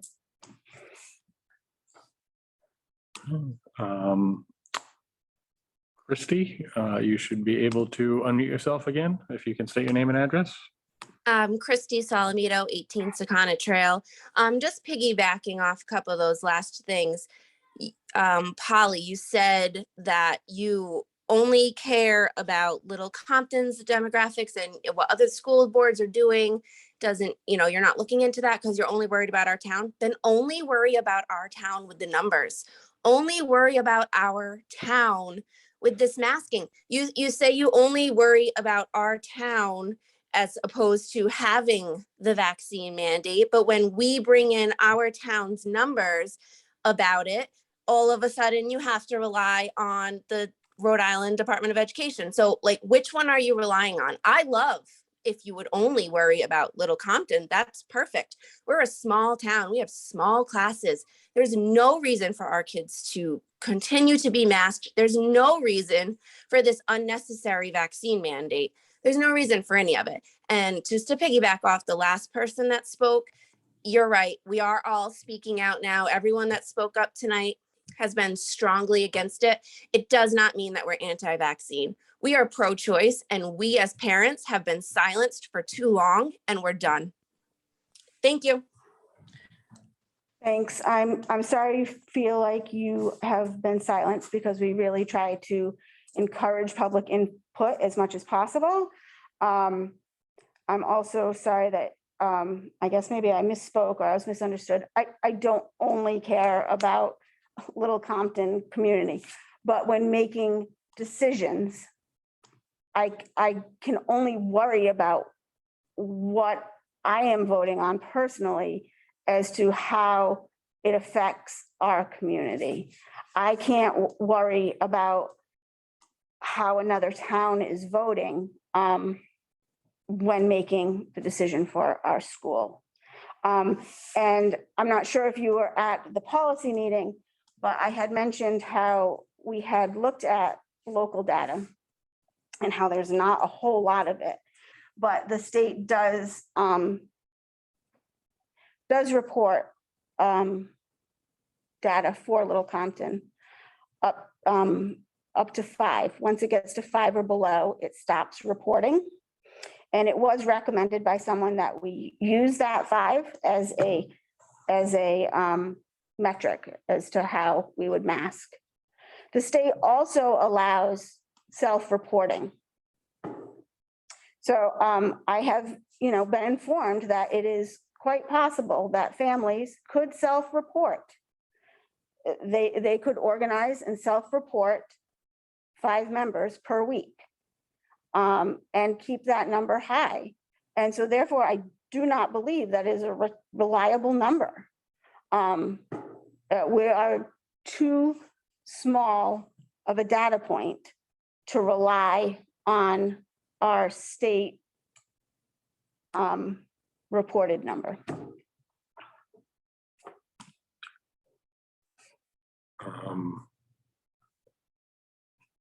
Next up is Kelly Mary Owen. You should be able to unmute yourself and state your name and address, please. Kelly Owen, 43 Amy Hart Path. I just wanted to make a few more comments.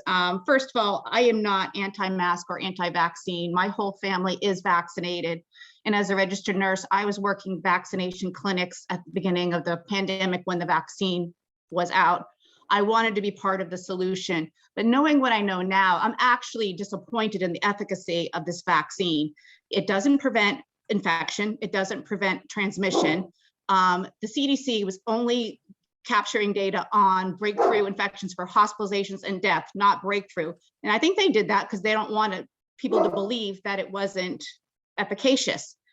Furthermore, this virus has mutated several times, and the vaccine protected against the original coronavirus. And, I guess the ultimate goal is to be out of the hospital and prevent death, but it did not prevent infection. So taking those into account with this mutated virus, even the CEO of Pfizer on January 10th, when he did an interview with Yahoo Finance, said that the Pfizer vaccine was not effective versus the Omicron vaccine virus. So taking that into effect and making these mandates in the school, like you can't come in the school if you're not vaccinated, I believe in freedom of choice. And I feel like people who aren't vaccinated, that is their choice. If they don't want to vaccinate their kids, that is their choice. I vaccinated mine because I felt like that was the best thing to do for my family at the time. And I'm just trying to stand up for what I believe. We live in the United States of America. It should be freedom of choice. Thank you. Thank you. I'd like to turn back to the committee and administration, if anyone has any comments at this time. Holly, I do have comments, but I'll wait until the parents have finished, if you don't mind. Okay. Travis?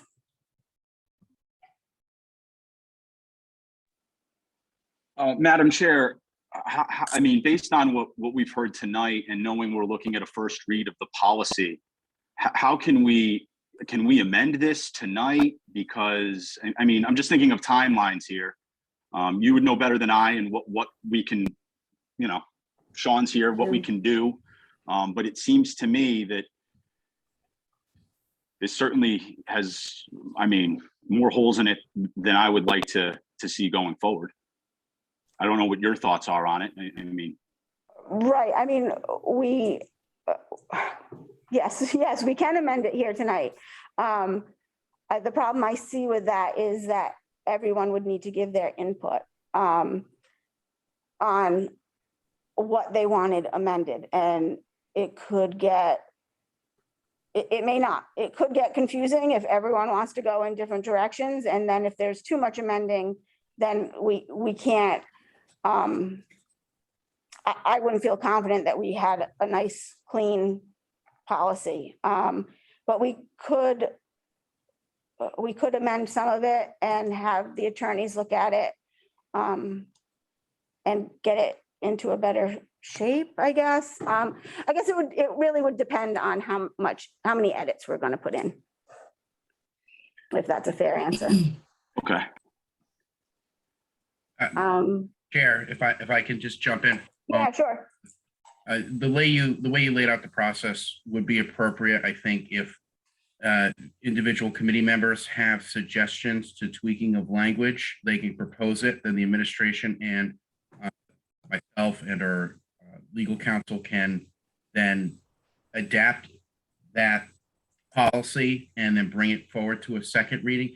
If, however, you have language changes that obviously will not mesh together when you create your agenda for the next meeting, it may be that two different policies are put forward and the committee then has to make a choice, or you have one that's voted down or approved, or the committee takes no action. So you have a lot of flexibility there, but tonight I think would be a good night for suggestions to be made. I don't think you would necessarily be voting on any particular pieces of language at this juncture, but putting suggestions forward. And if it's clear that there's really two competing policies, then perhaps the route to take would be either, again, two policies finalized for the or some other action taken. But my thinking is that's how you would likely proceed. Again, to the chair putting together the agenda for the next meeting, as well as whatever the committee discusses. Right. Does that help you out, Travis? Yeah, I mean, we've heard from all the parents. Can I read my statement now? I feel comfortable after hearing everyone kind of chime in. I just want to thank all the shareholders, and I certainly Chairperson Polly Allen and Hannah Aya on this subcommittee. I know it's not easy, and as all the committee, we've received emails from both sides. I've heard from countless parents from both sides regarding the masking and the vaccination status, and to this point, I've had significantly more parents tell me they prefer a mask option over a continued mandate.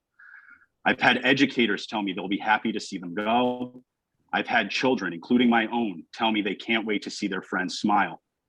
I've seen the same data as the other members and the shareholders on this call, and I see little to no life-saving benefit in continuing a mandate which has divided our small community. Those who feel unsafe have multiple levels of protection in place, unlike March of 2020 or even December 2021. Accepting continued mandates from the state or municipal government in a non-emergency situation will be something we regret greatly as our civil liberties continue to erode. I am in support of unmasking the children when the governor's emergency powers expire. I also fear any vaccination mandate for students or guardians will continue to hinder our district's numbers, already down 22% since 2019, grades pre-K through 12. Parental choice, mask if you want, will mirror everyone's day-to-day life with little exception. Parents' choice is an empowering notion to all parents, all guardians who have felt powerless throughout this pandemic. I did not vote on the initial policy. I was not present, and I apologize. I shared with members that I had apprehensions supporting a policy banning caretakers from the school due to vaccination status when we already had masking in place. That said, my family is fully vaccinated. My wife and I are boosted. Our son, who is 5, got his second shot this week. Even today, we mask in public spaces and when asked, we are diligent. That said, we have made the choice long ago to return to normalcy. We've been to Florida, Disney, Universal, on airplanes, to weddings, sporting events, PPAC, youth sports at the Y. I myself have even been to Mexico, and we have tested countless times. We know the virus is never going away. However, we have chosen to give it as little control over our lives as possible by embracing the layers of protection available in an effort to return to normalcy. The vaccine is now available for all those aged 5 and up. This is yet another layer of protection. Every parent has to weigh the pros and cons for their family. Every parent should have that choice. I don't get mad at those that choose to not be vaccinated. Everyone has their reasons. I simply make the choice to better protect myself through distancing, masking, and by being vaccinated. We all now have several layers of protection available to us to use as we deem fit. Mandating these layers of protection is a health decision, not an educational decision. In closing, people have made up their minds on this. Nothing anyone can do or say will change the opinions of either side, and that's completely fine. Thinking we should deplatform or recall one another because of a difference of opinion is an incredibly low bar for our democracy and our community. COVID isn't the threat it once was. When this all started, we wanted to protect our most vulnerable, our elderly, our children. Our hospitals are no longer overwhelmed, and the vaccine is readily available. We continue to make the demographic least susceptible to COVID the demographic which bears the greatest burden. It is not right, it needs to end, and I support the unmasking, just like Portsmouth did, I think it was February 14th. Thank you, and I'm anxious to hear from the other members. I know this is not easy, but I mean, in consulting with the community, consulting with my wife, consulting with medical professionals, doing my own research as everyone has on this call and all the members have in this community and all the shareholders have, this is where I stand. I thank you. Thank you, Travis. Superintendent? First, I'd like to thank everyone who is here. We have 61 attendees and 10 panelists, and it is an honor and a privilege to collaborate with each and every one of you on moving forward. This is not our first rodeo by any means. We were here August 2020 when we were debating, and that went through September and even October, debating whether or not we would reopen. And many of us had differing opinions then. Some of us on the panel, had viewpoints that clashed at the time, yet we respected each other mutually. And I'm seeing that tonight with the civility that everyone is presenting. So we've been through this debate, this nice healthy debate, very local. And each time the vote came for reopening, it was not unanimity that we hit. It was not unanimous at all. It was consensus. And I think we're there now. Getting back to the survey, I think I definitely overplayed my hand. I actually thought that I could compel the committee to look at county data, which means that starting March 7th, Newport County in its entirety would be eligible to go mask optional based on the 50 or below per 100,000 cases. So Little Compton has 3,500. We 100,000 divided by 35 and yada, yada, yada. The Little Compton number is exactly what I think Dr. Ryan said, or maybe what Travis Audi said. When you have small numbers, they're so volatile. Our local numbers will keep us out of the running to go mask optional. I do believe we need a data-based protocol of some sort to move forward.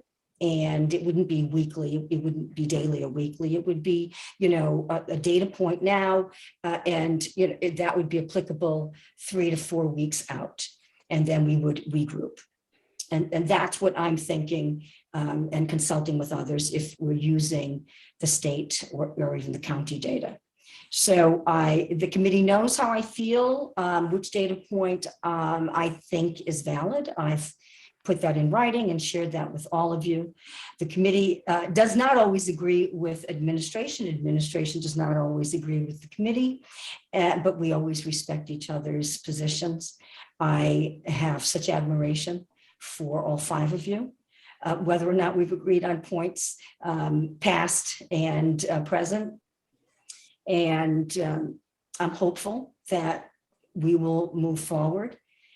If we do not adopt the county data and we are not in sync with Portsmouth and some of the neighboring districts, I obviously will accept that and enforce the policy that you write. And like Travis said, I'm all over the place on this, personally and professionally, just like I was when, we found ourselves in that reopening debate in mid 2020. And we did really well as a community, even though we had differing opinions. Each one of us was, on different sides of the reopening debate at one point or another. And here we are again. But I cannot say enough, aside from what I'm hearing about social media. I can't say enough about the respect that everyone is showing. Use the word civility again, and some of you have used that as well. It's not our first rodeo, like I said, and I know we can move forward with consensus, not necessarily, we'll never get to a unanimous decision point ever, but we don't have to. So that said, a data-driven decision is what I'm, that's my position. That is my formal position here. And I do recommend the county data point with the CDC.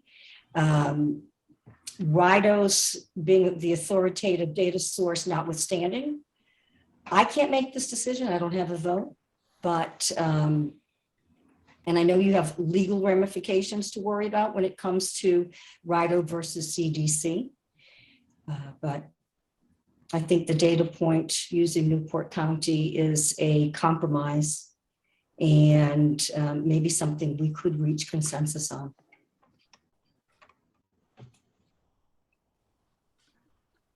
Thank you. Mike? Yes, fine. I'm just going to follow up. I wish I had a detailed response as Travis does, but I'll do my best. I look at it as that the 5 of us were elected to represent the people of this town. Whether we agree on this committee or whether we don't agree, it should not be about our personal opinions.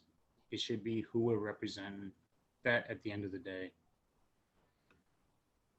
I've expressed to Laurie through one of my emails that I have seen such a divide in this town overall,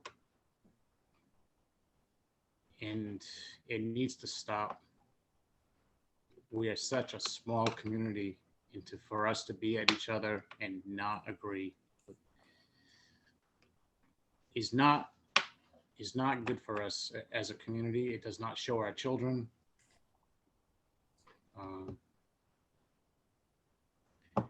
How should I say, good role models, we'll say.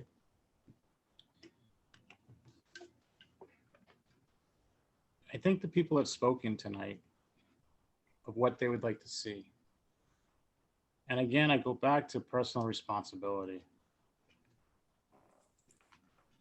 When does it become personal responsibility that, we have to entrust our parents on what they do with their children? And it seems like they have enough common sense to know not to send their kids if their kids are sick. I've had my own personal opinion about this from the beginning with the vaccines and with the mask mandates. Personally, and I will let everybody know that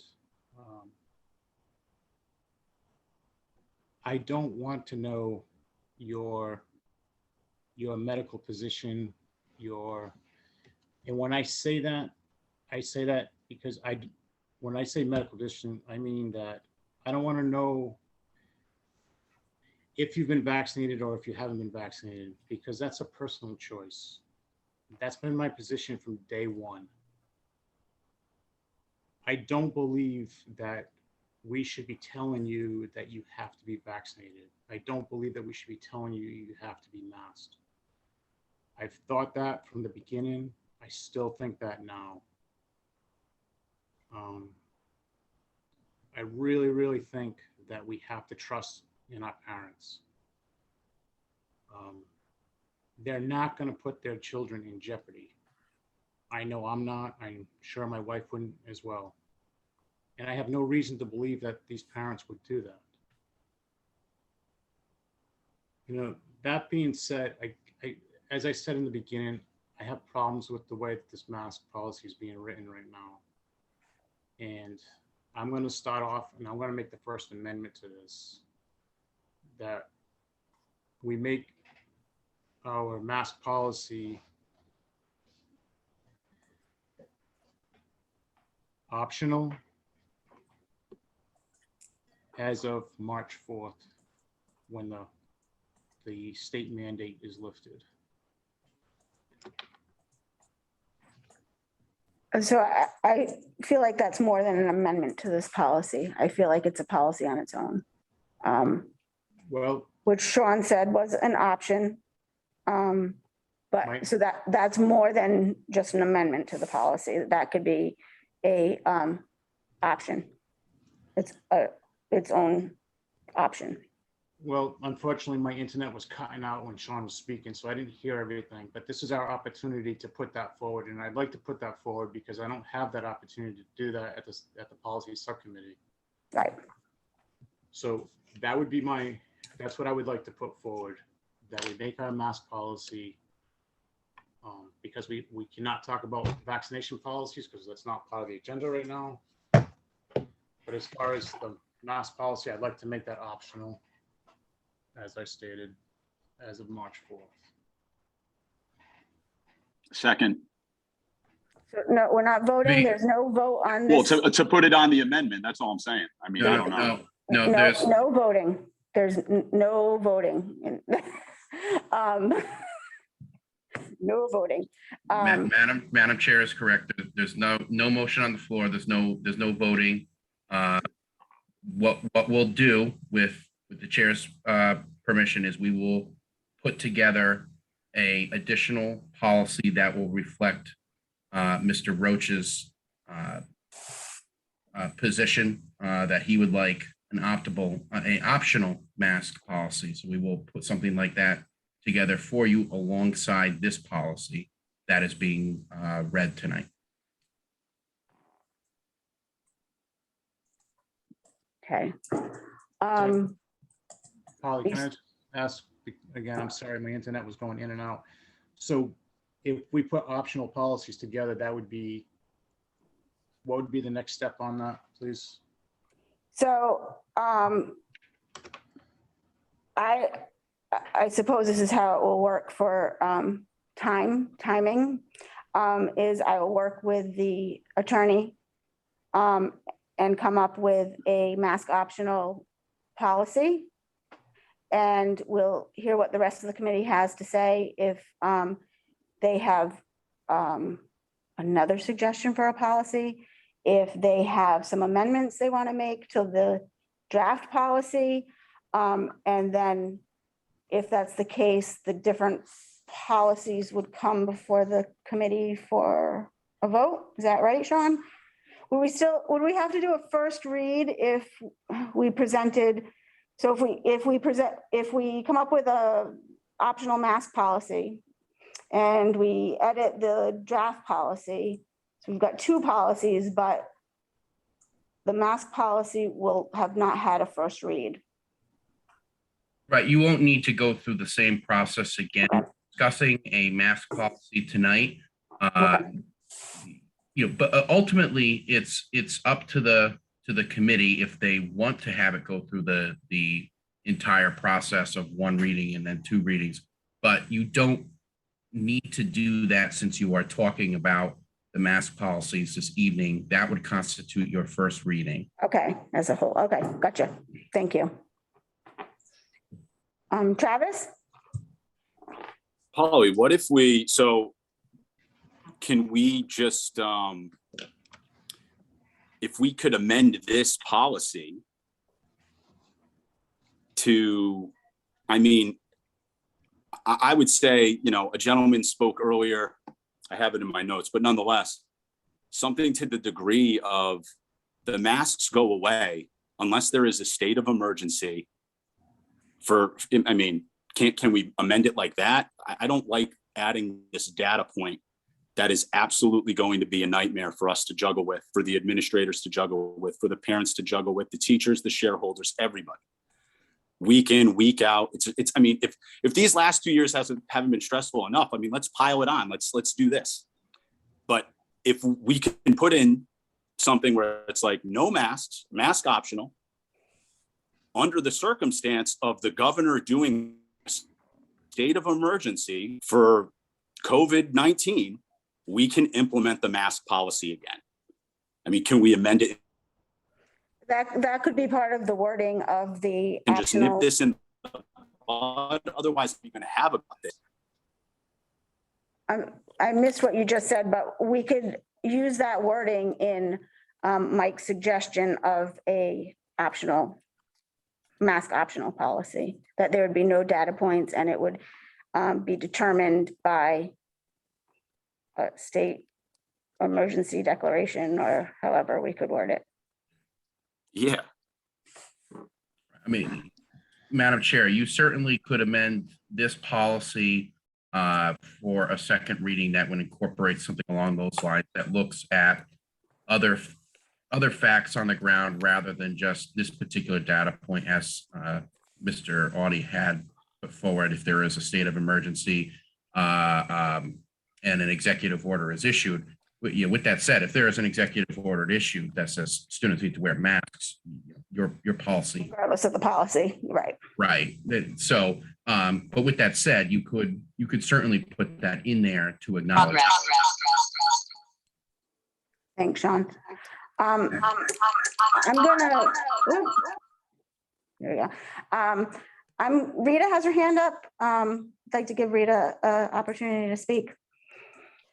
Thank you, Polly. And I truly want to thank everyone who shared their concerns, their opinions, made their voices heard. Clearly, the concern, the emotion, the commitment came through very clearly. And I appreciate everyone sharing what they believe and where they think we should go with this. It's very, very helpful. I am a bit disappointed we didn't have a broader community survey, but I understand. Wearing the mask, it's uncomfortable. I do it all the time. I think I've shared with you, I teach at a couple of colleges. I'm a school nurse. Masks are uncomfortable. Everybody wants them to come off. We can't wait. It's going to be like Christmas when we get to remove these masks, and it's coming. I was on a meeting today, a call with Bristol Community College, addressing the same sort of concerns. Where are we going with this, and when can we have some relief? We're all in this together, as we have been all along, and it's coming. It's coming. So I would just encourage the policy committee, because you have done such miraculous work to date, truly, and you're facile and efficient. We can get something reasonable and really science-based. We can get something done for when the governor's mandate expires. I think we can do that. So I encourage us to do that. And I can't wait to hear some more suggestions. So Rita, would you, do you have any recommended edits to either the draft policy or the alternative policy being suggested about a optional mask with no data points included? Well, I'm very interested in the optional mask policy and would like to see what we can come up with that makes sense.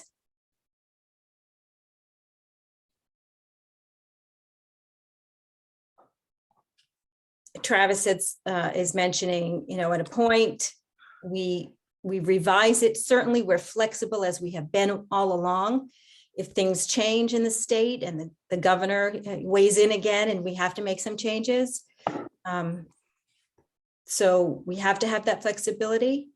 But I think as the rates continue to plummet, and we've heard from so many people suggesting that this is what would be best.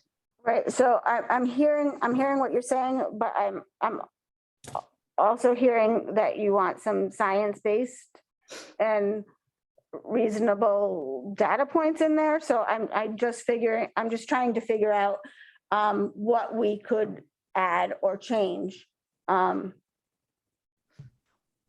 to what are you considering reasonable and science-based data points? Because the subcommittee used the ones given to us by the Department of Health, because that's what we had, that's what we felt the state was giving us. And the other proposed one is no data points. So for the policy subcommittee to come up with another option and not just be grasping at straws, I kind of need a direction to go in what science-based and data points you think we should use.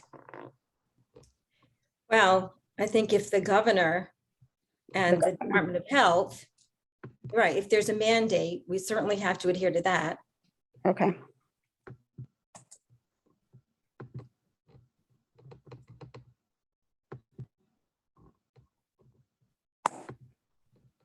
Okay. Does anyone else have any? Yep, Travis? Madam Chair, can we get a copy of what Portsmouth? I know that they approved. I glanced over it. I think it was printed with one of the articles the night after, the day after.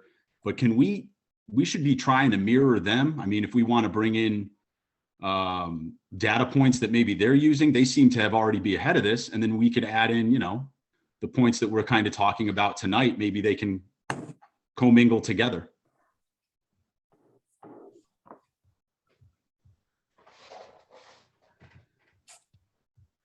Okay, I'm sure I can find that. Polly, can I just follow up, please?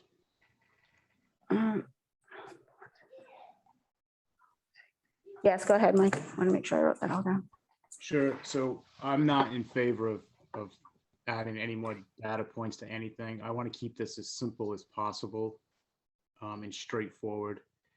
I have no problems if it may have been Travis, it may have been Rita that mentioned that, if we get put back under a mandate by the state, then we have to abide by that. But other than that, let's just keep this simple and straightforward and leave it as choice optional, and unless we get put under by a mandate from the state. Then at that point, we don't have an option. I don't think we need to be adding too many, Rita, and I don't mean any disrespect on this, but I think people are scienced out after 2 years. And I think it's like, let's just keep it simple. That's all I'm asking. Just please keep it simple.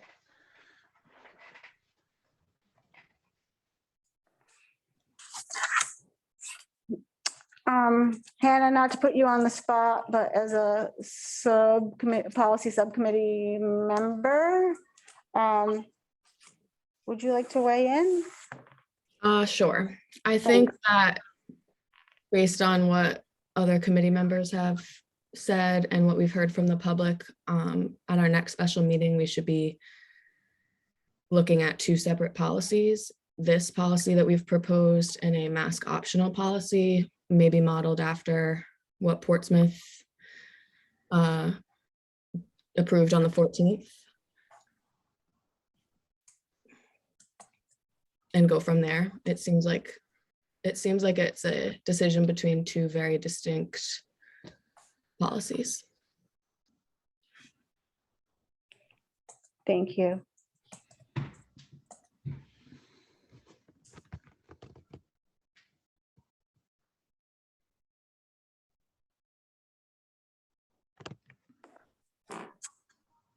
Okay.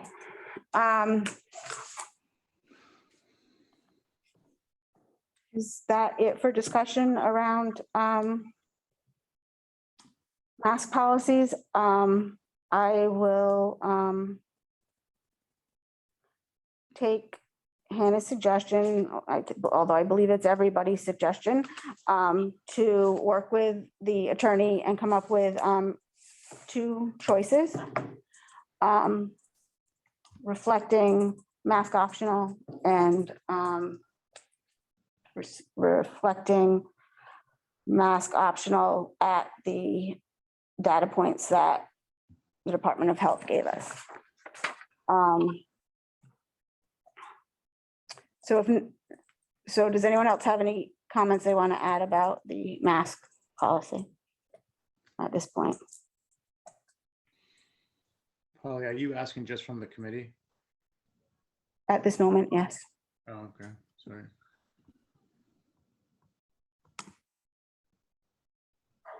Okay. Anyone in the public have any comments? One hand, it looks like. Okay. Matt Nicole, if you can unmute yourself and state your name and address. Hi again, Matt Nicole, 40B Old Main Road. I've seen a couple of things happen here now. Somebody brought up that it's Little Compton and Barrington are the 2 places where this is happening. And I was just remembering when this all started, I was the only person showing up because I really cared and I had a kid in the school. And my first question to you all was, what happens when the CDC and the Rhode Island Department of Health disagree? And the answer was, they've never disagreed, so we don't have to worry about it. And here we are. And tonight, the question of what to do between those 2 numbers came down to a legal question. And Polly, you asked for legal advice on what we have to look at here. And then that just sparked a memory. I was reading the Sakana Times the other day, and Mr. Anderson was in one of the pictures of the Barrington School Committee. And I'm curious if he has special knowledge about why schools should maintain these vaccination, or sorry, we're not talking about that, these mask policies. It seems to be one of the few connections between us and the other school doing this. And I'm curious, Polly, if when you go and speak with the lawyer, if you'll be getting other opinions, because that, from where I'm sitting, is the only connection I can see. So I'm just raising that as a thing to think about. I would also, to come out of the policy meeting and have this number, this data-based thing in here, and then to be, submarining that exact policy by threatening made-up parents submitting fake numbers to keep the school masked, just doesn't provide a lot of confidence that this was a well-thought-through policy.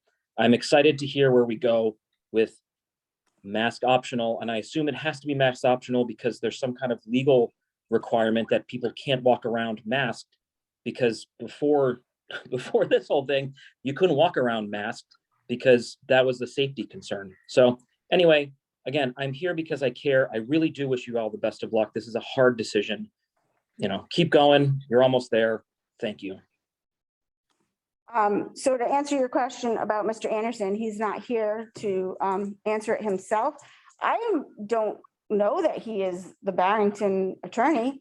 I don't think he is, but I guess he could be. When I contact Mr. Anderson, I contact him about legal issues, not what other committees are doing. Occasionally in a school committee meeting, someone from the public or even a committee member might ask, what are other school committees doing as far as language or whatever, but he does not offer an opinion about what our school should do. He offers his legal advice on how to word things so that we are protected.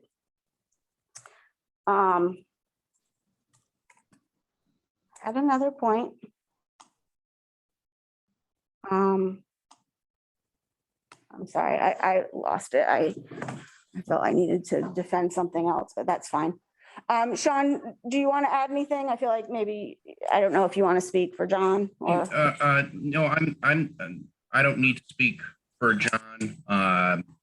What you said is exactly our role as attorneys for school committees. We provide legal advice to the best of our ability. We answer legal questions to the best of our ability, but it is the school committee that sets policy for their respective school departments. And it is a school committee that drives policy along with their superintendent. Certainly, we have knowledge of other districts. When that knowledge is public, it can be shared, but other than that, it really can't be under attorney-client privilege, which you all are aware of.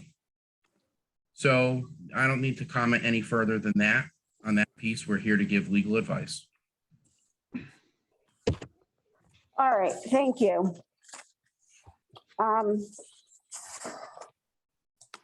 So I feel like the committee has come up with, sorry, I gotta go back, 2 suggestions on how to move forward. And that's what I will work on. And I am only saying I will work on it because if the subcommittee works on it, the policy subcommittee works on it, we have to post a meeting with 48 hours notice around our availability and everybody else's availability, and it will just expedite things. And I apologize, I don't like to do that. I like to include the entire committee, the entire subcommittee, and the professionals along the way, but we'll have the option to discuss edits in the school committee meeting. So that being said,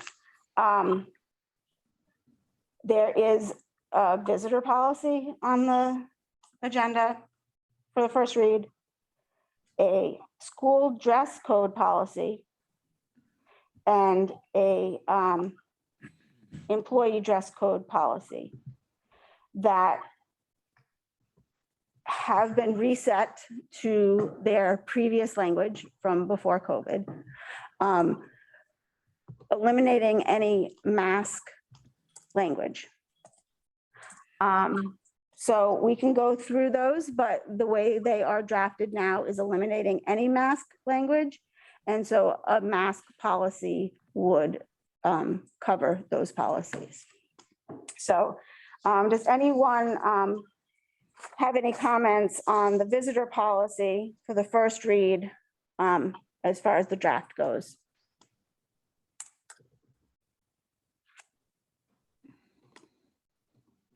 Who's over there in that corner? Do they have their?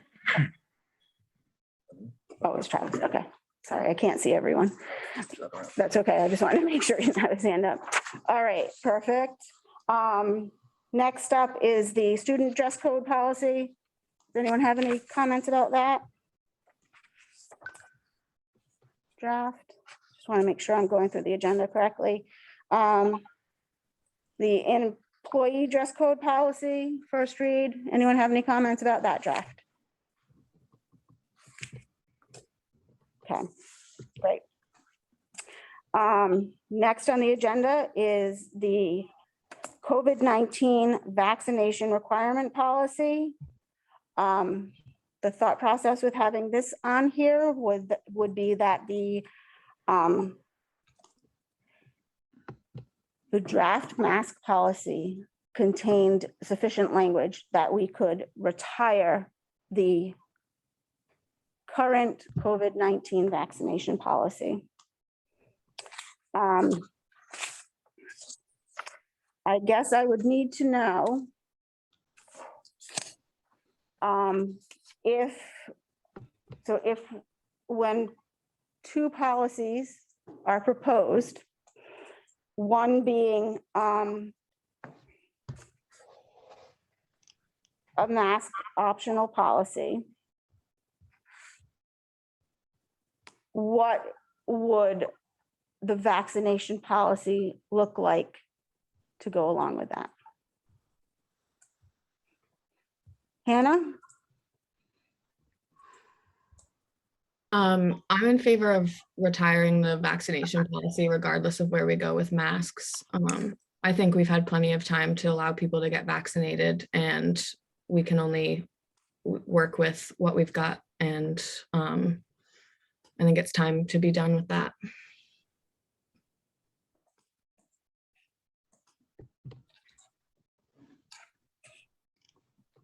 So regardless of what mask policy? Of either mask policy, I guess is a better way to say it. That's what I would suggest. I mean, if we go with the first mask policy that was proposed, there is some language about vaccination. But if we go with the other just blanket mask optional policy, I still feel like the vaccination requirement, it got us through these surges, and it did what we intended it to do. I think at the beginning was to protect from any big surge, and we've gotten through that, and I think it's time to retire that. Okay. Any other comments?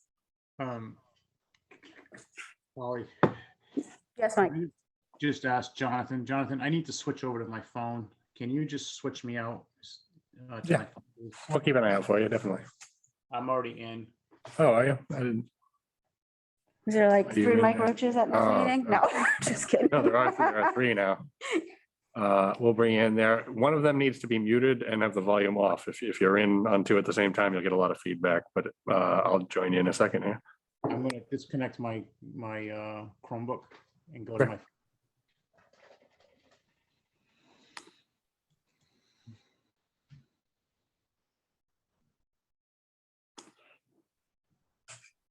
I'm assuming he's going to be jumping right in. Yeah, he should be Okay. back. Oh, wait. Like he's in now.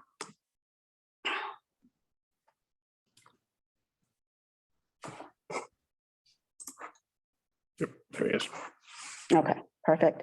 Does any of the committee or administration have any input or concerns about retiring the vaccination, the COVID-19 vaccination requirement policy?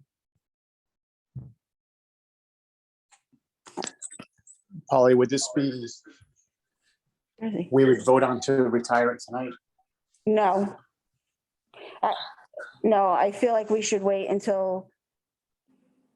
Oh, you sort of threw it right. No, I had intended not to retire it tonight, just to have it on there as a reference, depending on the mask policy. So, no.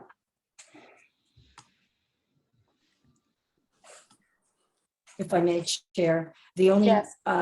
issue we see is it could contravene other documents out there covering both collectives, because it does cover non-union employees, superintendent, administrative and district.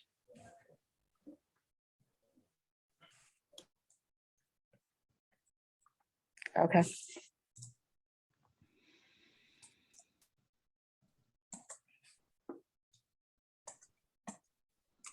All right, I will, I did run this by John Anderson, but I will run it by him or Sean again about the retirement and how it reflects those other policies.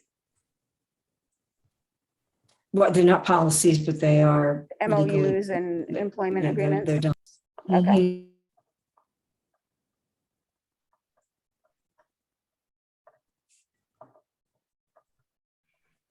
Okay. Okay, next is consider, discuss, and vote to retire the code of conduct, school committee procedures. That's like the only one I didn't print out here. Oh, I missed another one, sorry. Oh, yeah. 3.6, consider, discuss, and vote to amend the personal management policy. This is the first read. This policy was brought up to us by Carolyn. Not sure if she is here and able to speak to it. But it had to do with some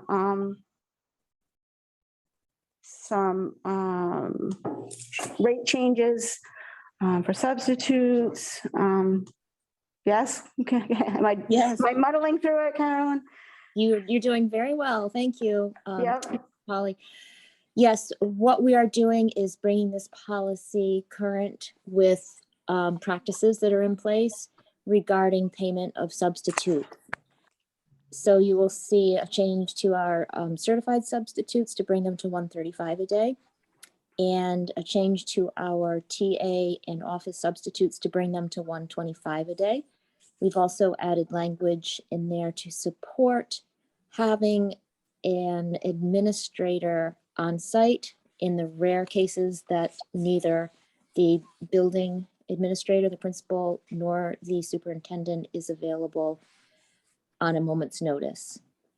So that is the policy. And again, it's just bringing us current with our practices. Thank you for that explanation. So this is just for a first read. So if anyone has any questions, please air them now in the committee.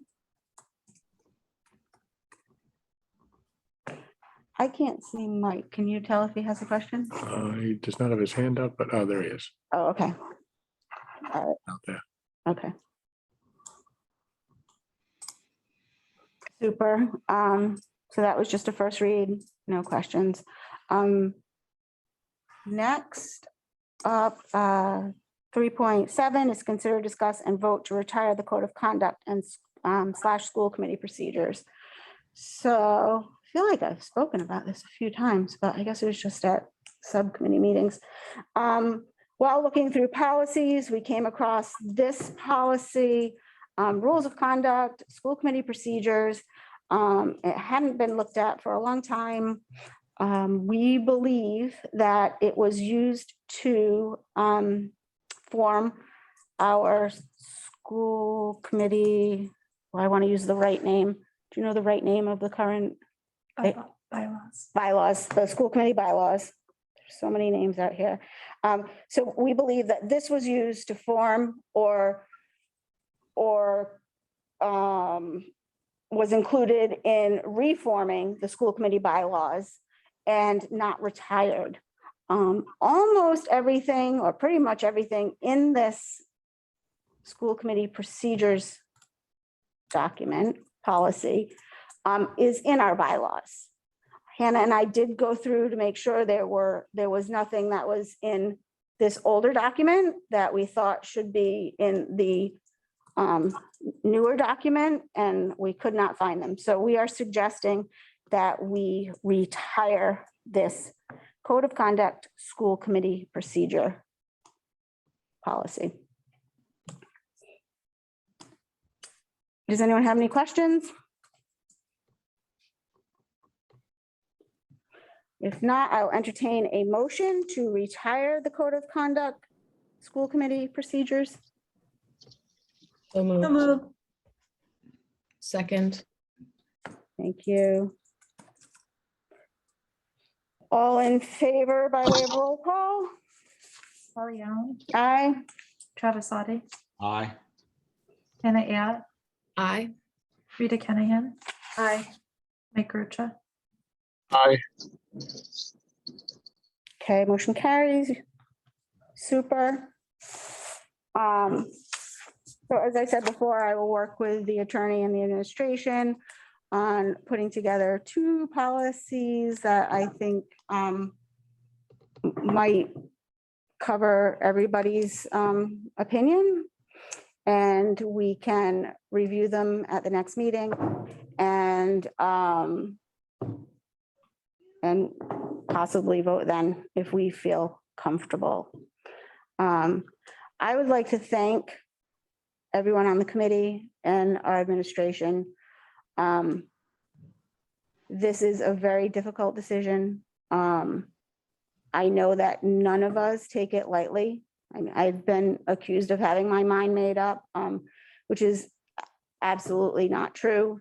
I have an opinion from my family, a decision from my family. That's my own. That does not reflect what I believe or I think or I feel should happen at the school. And I know I have spent a sleepless week and many drafts going back and forth. And I am sure you all have been looking at these recommendations that come out, which seems like the last minute, right before the last meeting, Department of Health came out with something. Right before this meeting, CDC came out with something. Everything is always changing and we're all trying to always make the best choice for our students, our staff, our community. And I appreciate that. And thank you all. Having said that, I would consider a vote to adjourn. So moved. Second. A roll call vote, please. Pollyanna, Aye. Travasati, Aye. Hannah Aya, Aye. Rita Kennahan, Aye. Mike Rocha. All right, thank you all. Thank you.